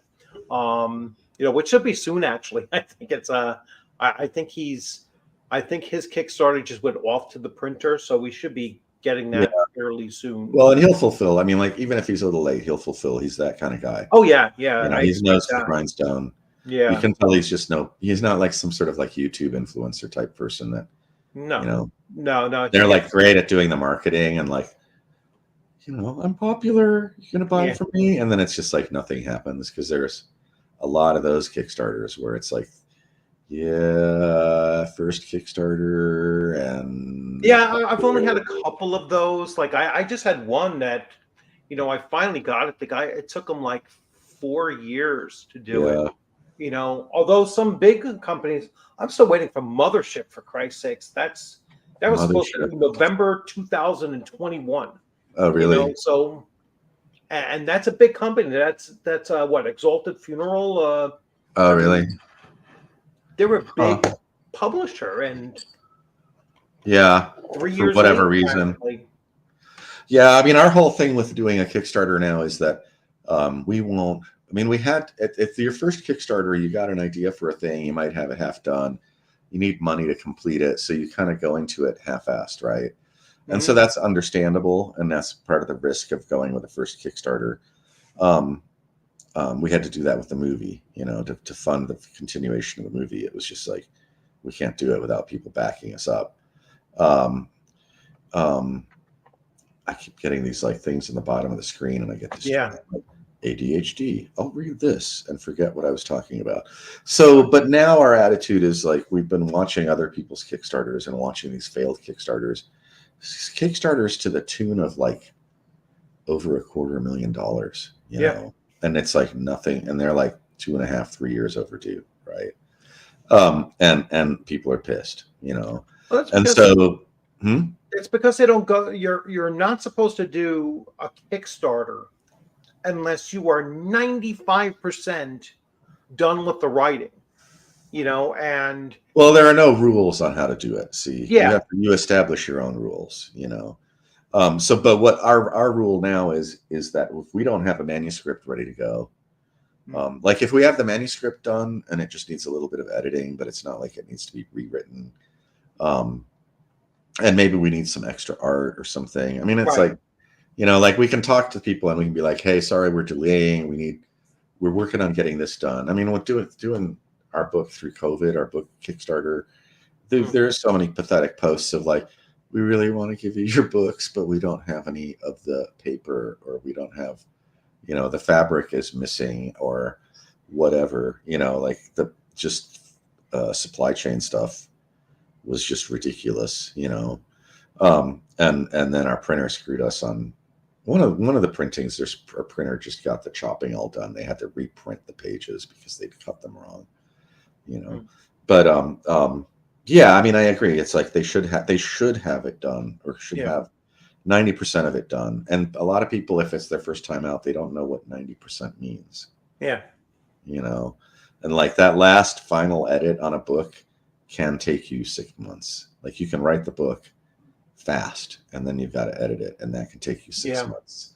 And so there's a delay there, I had a very similar thing with, I used to be a school teacher. I'm a retired school teacher, and I was always like a union rep, or someone who was more of a management kind of administrative type of position. And I used to program the entire school.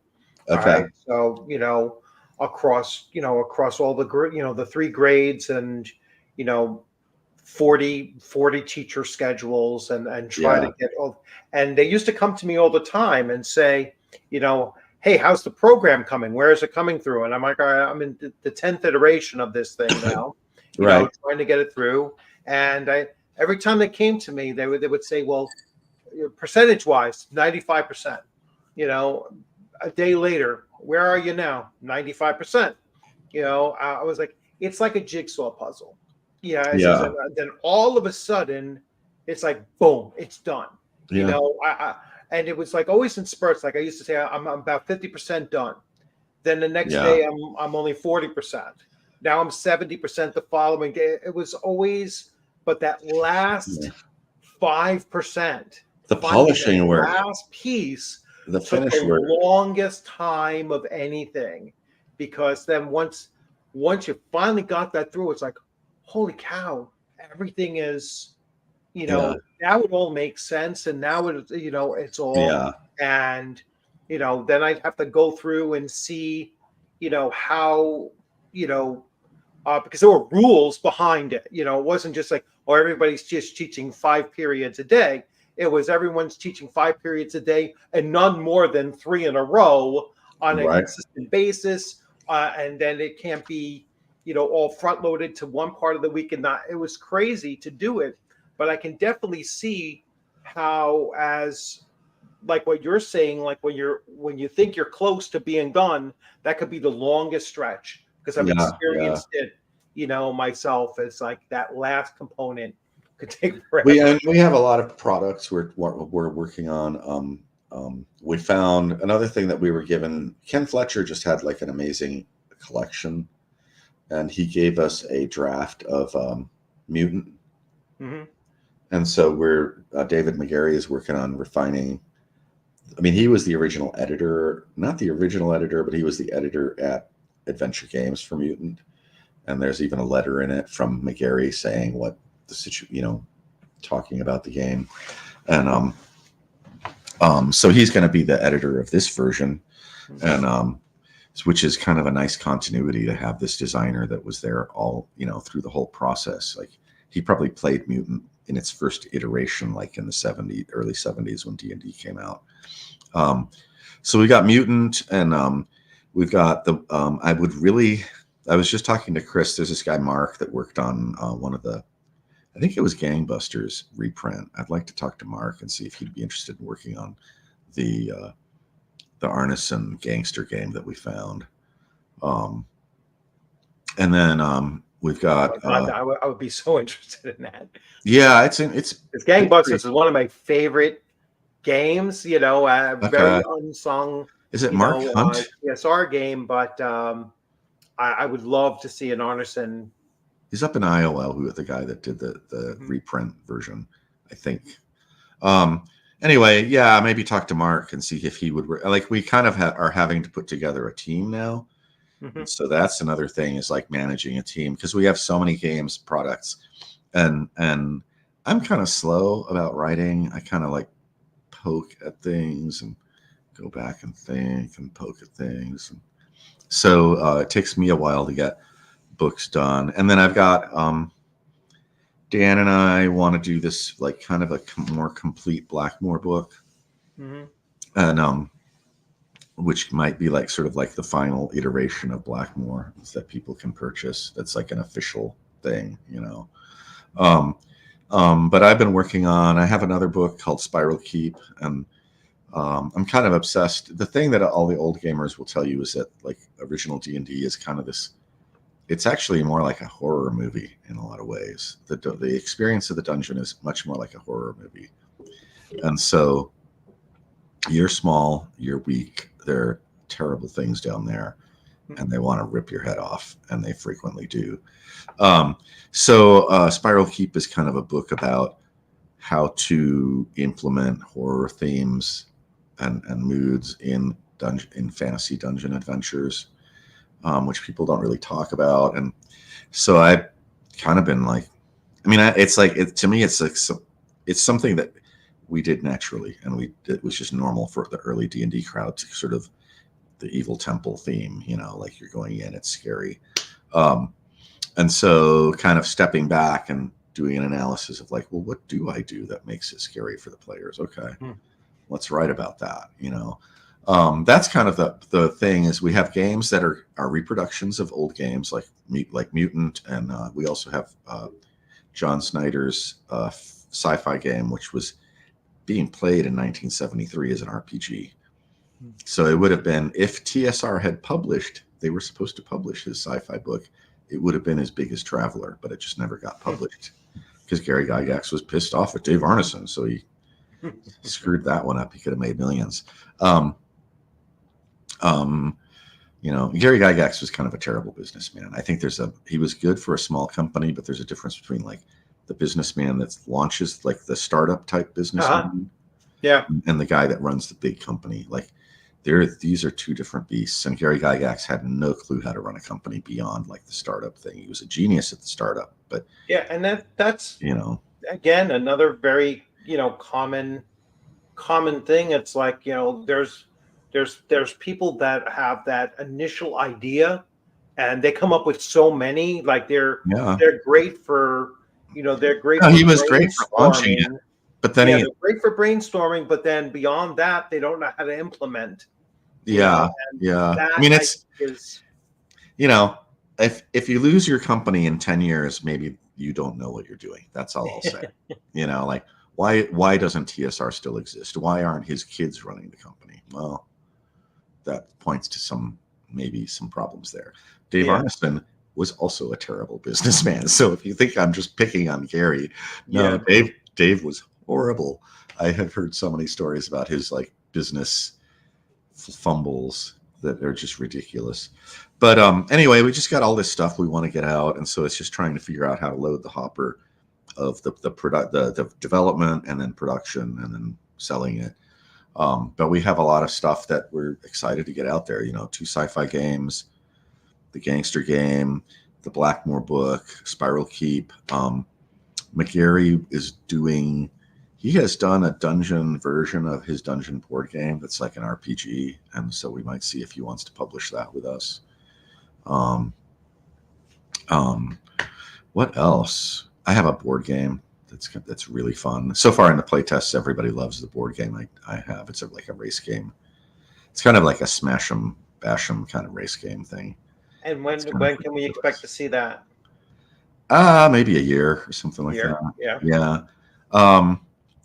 But yeah, it was like we started this new book. I hope I'm not boring you too much. I'm just kind of rambling. No. The Spiral Keep book. There's so much going on in the chat that I mean. Oh, is there a chat? Are there people watching? People are jumping in and asking all kinds of stuff. So I see, shocked that Wesley is almost like 90 years old now. So Oh, really? yeah, I mean that's the biggest shame. I mean, life is life, but there's not that many, of the original founders left. And so anytime you get the opportunity to meet some of these people, come to Arnicon. It's like that makes the con all that much more important. Even if you just get to one, that's why I was so thankful for the Philadelphia con in January, because I finally got to meet Frank Metzner and actually play in his game, and it was just watching how they handle their games. I mean, they're all going to be a little unique. Gary was different from Barker. Barker was different from Arneson. Arneson was different from Gary. So, but there are certain threads that are in all of their games, and so if you can get a chance to play with one of these older dungeon masters, you play a different game than what you would find in a 5e game. Oh yeah, no, and it's not harping on 5e. It's just Frank had 15 players, and Frank had 15 players, and only 4 of us survived. Oh yeah. When I Stormberg ran, I think it was the Greyhawk. Might have been Greyhawk or Blackmoor, one of the original Blackmoor dungeon or Greyhawk. But I talked to a player who was in it, and he was like, "Yeah, I'm the only one, or me and one other guy survived." Because everybody was like all keen to go to this treasure room and stuff, and he was like, "No, it's going to be bad down there. Don't go there."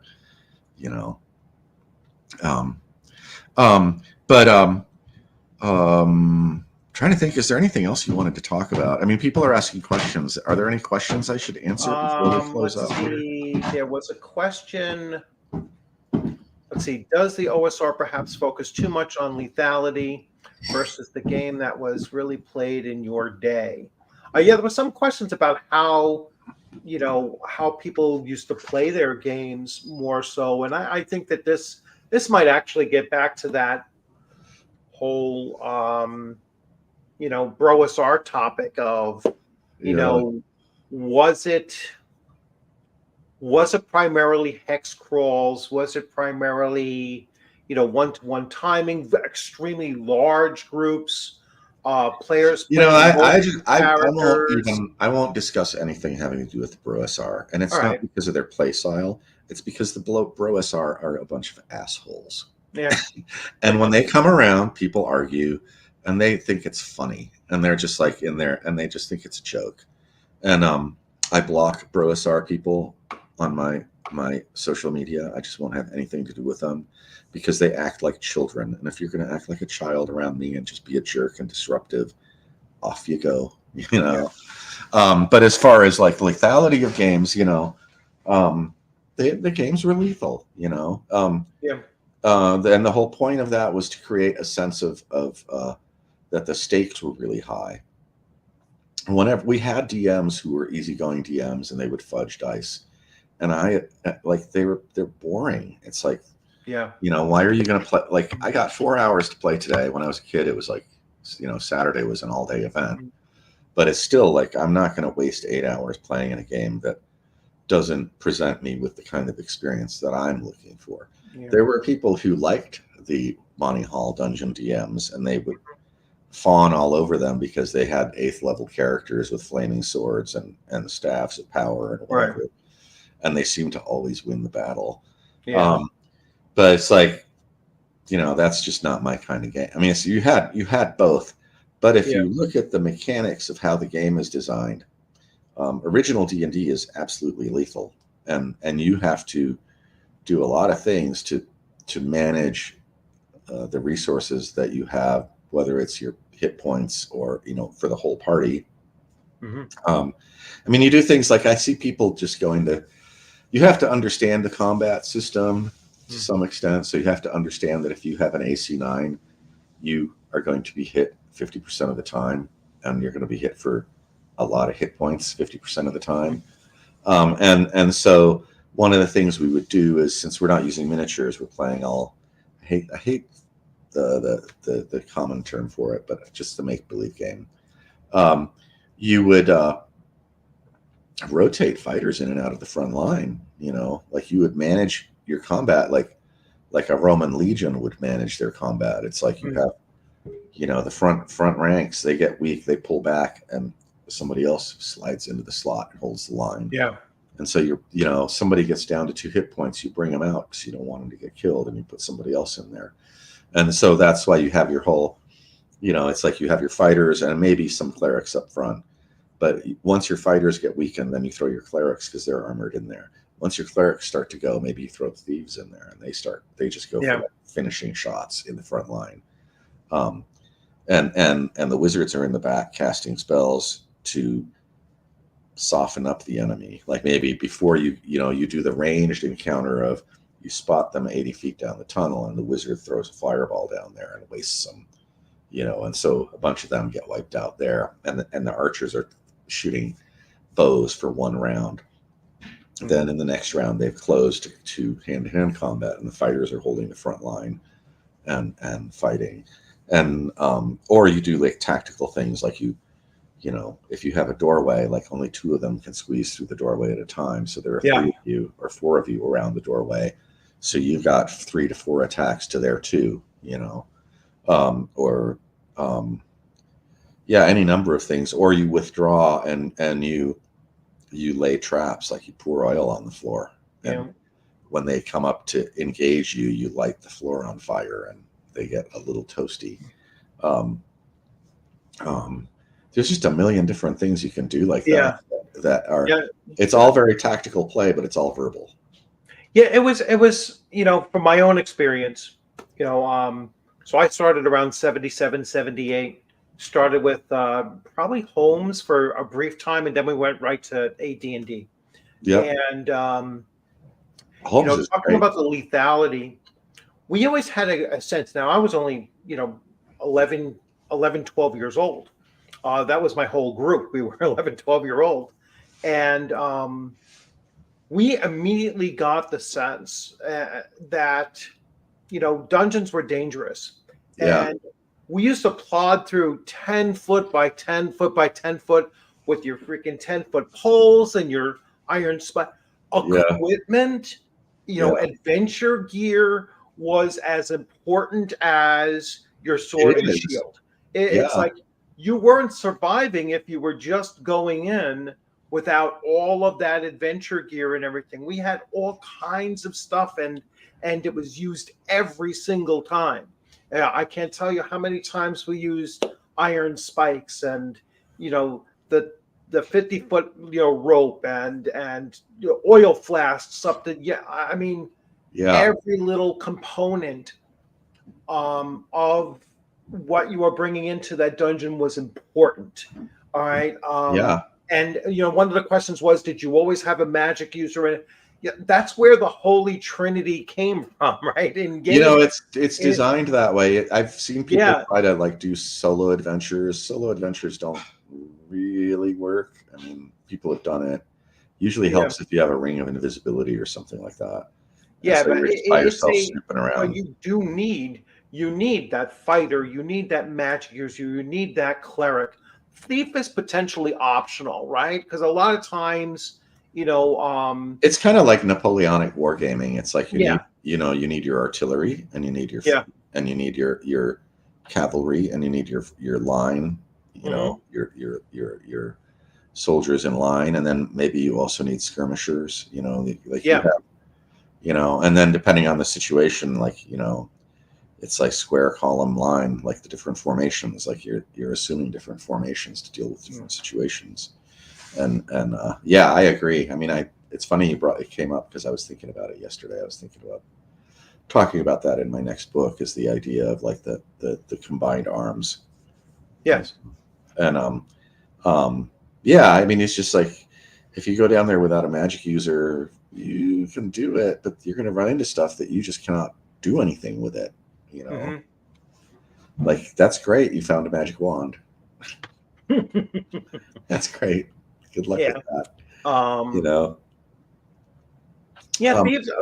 Thieves have always been my favorite class, but they're oftentimes a class that it's hard to as a dungeon master, I've always had like, well, if there's a thief in the group, I have to, have instances where the thief is going to have a real purpose involved. They're not just going to, and it's always very, very limited times when they can actually get a backstab in.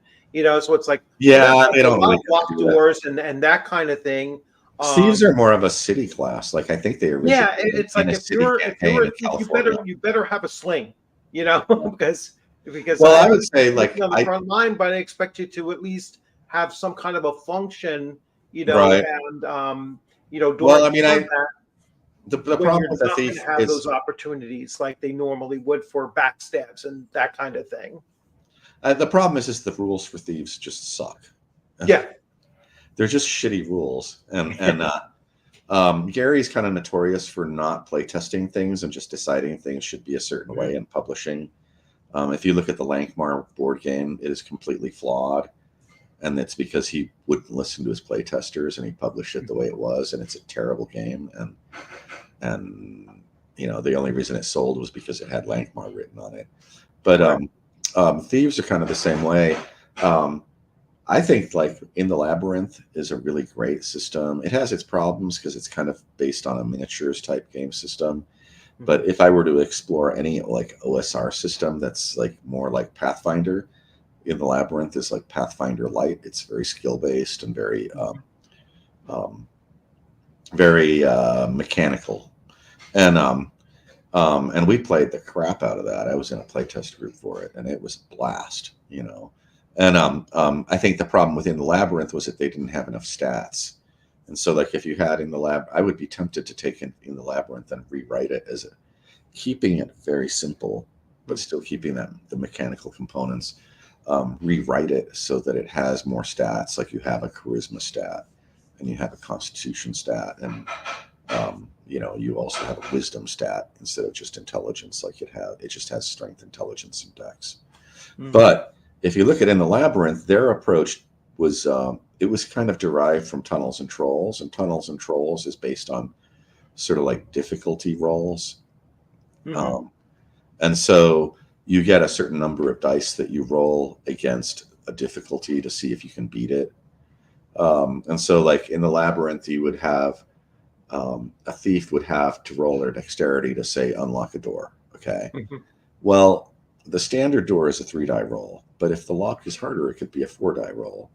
Deep down in the dungeon, the bad guys are making really tough locks, and they're like 6-die rolls, 66. Okay.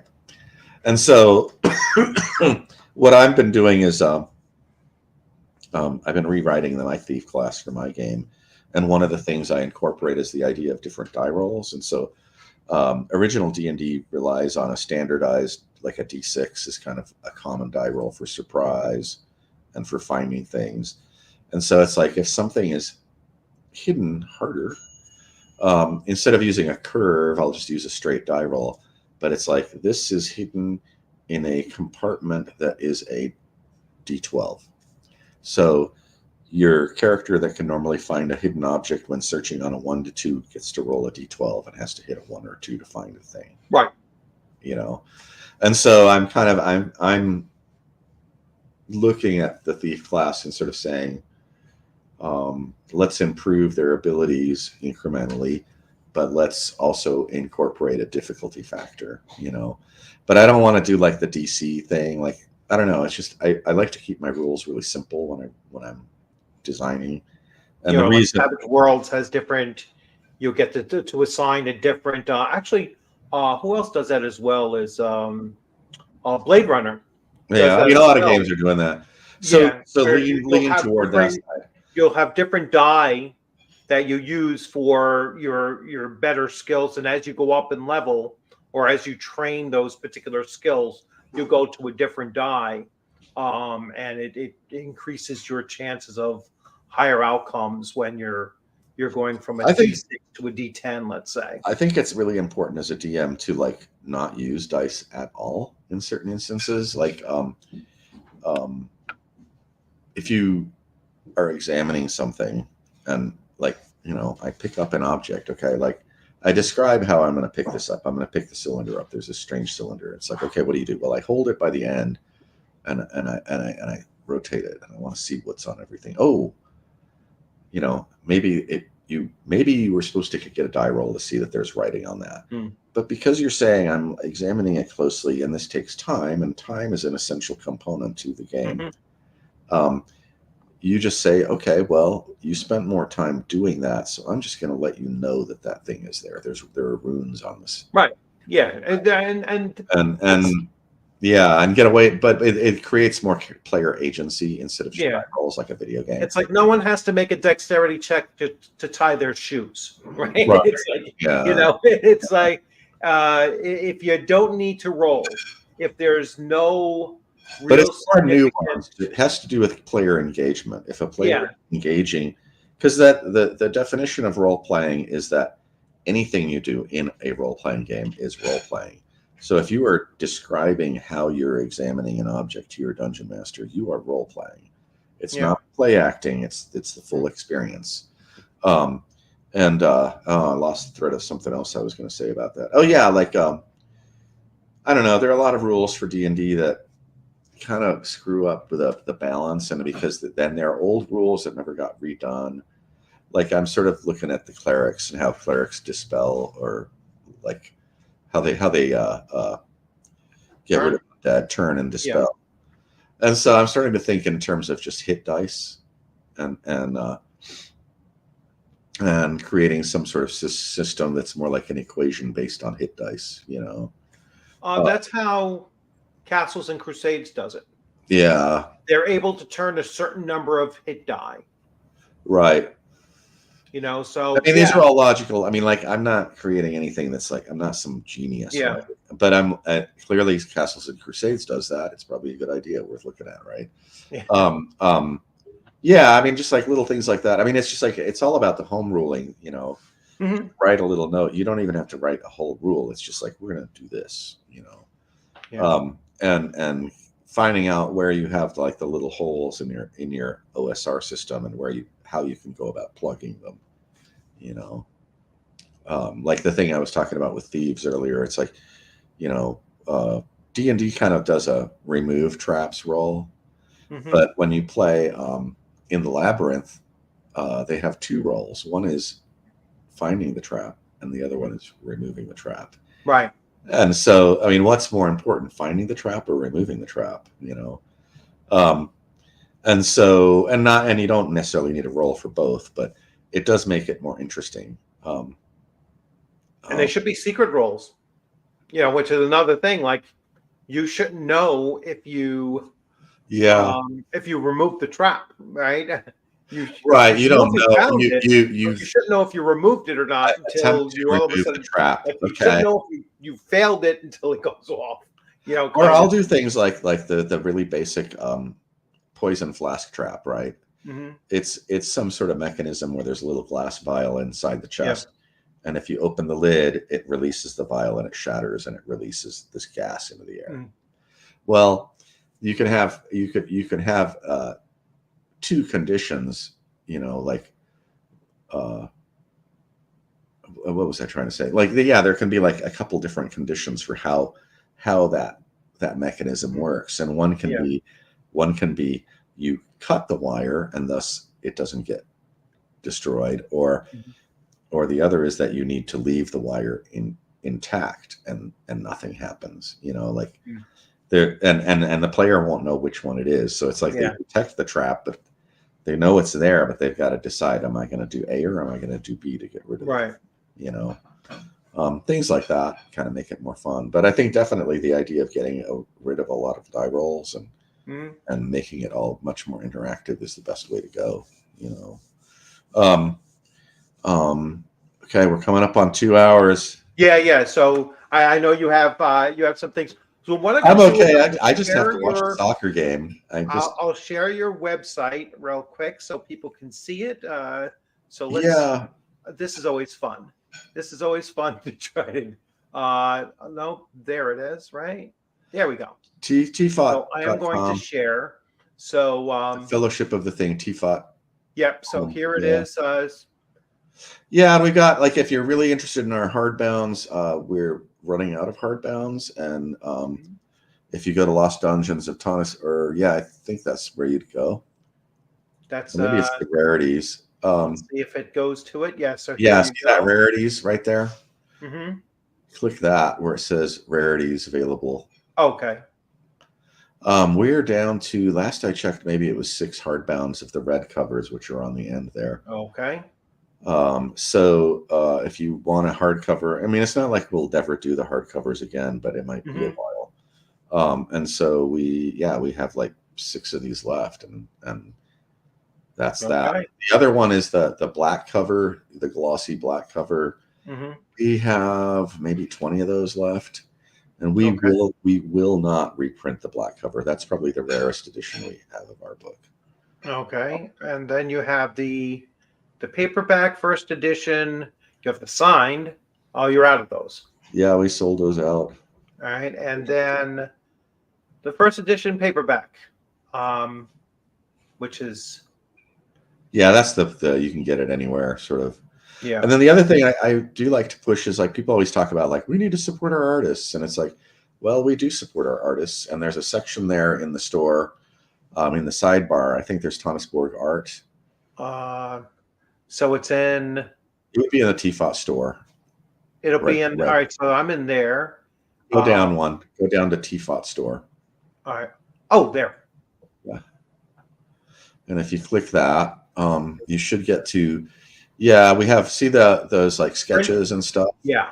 Yeah, we're selling prints, and then we also have original drawings. Like the artist that made the Tonis Borg maps for the book gave us the originals to sell on our website, and we don't take a cut of that. We just send that, what we make off of selling these original prints, to the artists, because we want to support our artists. So I always want people to, like, just check out the art that we're selling, because it goes to support the artists. It's really hard as an artist to make money in this day and age, especially now when everybody's starting to use AI art. Thanks a lot. Which screws people like us, because then it's harder to find AI, real artists. Yeah. Why does anybody even want to do art? And I'll put up HonorCon. So the next one is coming up on October 4th through 6th, 2024.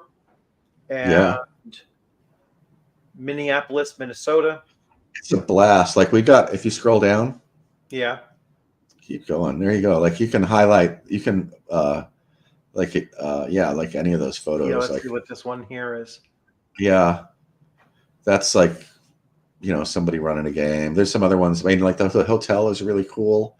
The inside kind of looks like a Blade Runner set. It's this weird, like, sort of 70s sci-fi hotel. You mean this one here? Oh, that's just yeah, but you see how those leaning columns there, like the big atrium. That's just. I like the thing. So this is where you go. So if you want to play Temple of the Frog, you're going to go in that door. Yeah, in the schedule, it'll tell you, like, your room will have a name, a Blackmoor name, instead of like a room number. So, like, Strategos, we're going to have mostly wargaming. Brownstein will have Brownstein games in it, and some RPGs, and we're kind of spreading out. And so, go back one. Oh, yep. That was me. Yeah, Strategos. There's a Strategos battle right there. Nice. Place. But we have, like, we're trying to keep it from being too cluttered. Like, if you go to the war game, like the go back to that one of me DMing. You right here. Yeah. There you go. Like, what you see there is a very large room, and Griff running a game of Tonis Borg for about, I don't know, maybe 8 people in a room. You don't have convention roar. Yeah. And we're trying to keep it spaced out so that we can keep the volume down a little bit, so that people can have a much more pleasing experience. Nice. Because that's the problem with the big conventions, is they will squeeze you in like sardines, and you can't, it's really hard to enjoy your game session if you're squeezed in like a sardine, with tables all around you and people screaming to try to get over each other. And so, that's the book signing there. That's Malia and Greg and everybody. That was really fun. People kept wandering in. We were there for like an hour. Yeah, I mean, it's just, we're trying to make it so that it's a more enjoyable experience, so there isn't too much noise. The other thing that we have is we're going to have a lot of wargaming, which I think a lot of people just don't have experience with, but if they're given a chance to try it, they might enjoy it. Right. That's the Play-Doh room. Yeah, there's a chainmail game that was being run. The Play-Doh room was right below that. There's that projector screen. So there's a bunch of computer terminals, and then the person running it can put people's screens up on the big screen. So we play like the original computer D&D, and that's Empire there, which is my all-time favorite. Oh, nice. Oh, yeah, look at that. Yeah, I think that's me getting killed. I got killed by somebody. Yeah, so we have the early computing room is really cool. I think that's if you go down. Yeah. And go to the next picture up. This one? Yeah. I think that's the early computing room. Yeah, it's all these laptops, and there's space for trying to think how many seats he got. He might have gotten 12 seats set up. Yeah, it looks like about 12. Yeah, it's really fun. It's another fun thing, and it's kind of you can schedule it, but usually there's seats, so you can wander in and just start messing around, and there's cool stuff to discover there. So it's pretty. I mean, there's a lot of different stuff. We've got Brownsteins, which are sort of almost like a LARP. You're walking around talking to people, Yeah. We got war games with miniatures. There's Dungeon board game. I'm going to try to get them back with the 3D dungeon, which is really cool. That's really cool, actually. If you click it again, does it go full screen? The image, just click on the image itself. Does it go any bigger? Oh, okay. Yeah, it's not. Anyway, tabletop war games, RPGs, and then the computer room. It's like a little bit of everything. There's some guys that have in Minnesota. I know some guys that have some BattleTech pods, which were like these arcade pods for playing MechWarrior. And they have a set of 4. And so I want to talk to them and see if they'll come down with their Battle Mech pods and bring that to the convention. Yeah, I mean, we're kind of like, it's like anything that's like kind of zany and fun gaming. It's like, bring it, we want to play it. I don't have a problem with people wanting to run like 5e games there, but my attitude is like, everybody knows what 5e is. Come play something weird. Like I go to conventions. Yeah, and that's something that I've been saying about going to conventions. For me now, it's like I'm running 5 different games when I go to a convention, and they're different different game systems, different genres, certainly different publishers and everything. And I think it's so important for if you are going to conventions and you are running things, run things that aren't mainstream. Run the whether it's whether Castles and Crusades or Shadow Dark, or just something that people aren't familiar with. That's coming out. It's like and sign up for things that are like mix it with like old stuff, new stuff, sci-fi, fantasy, horror.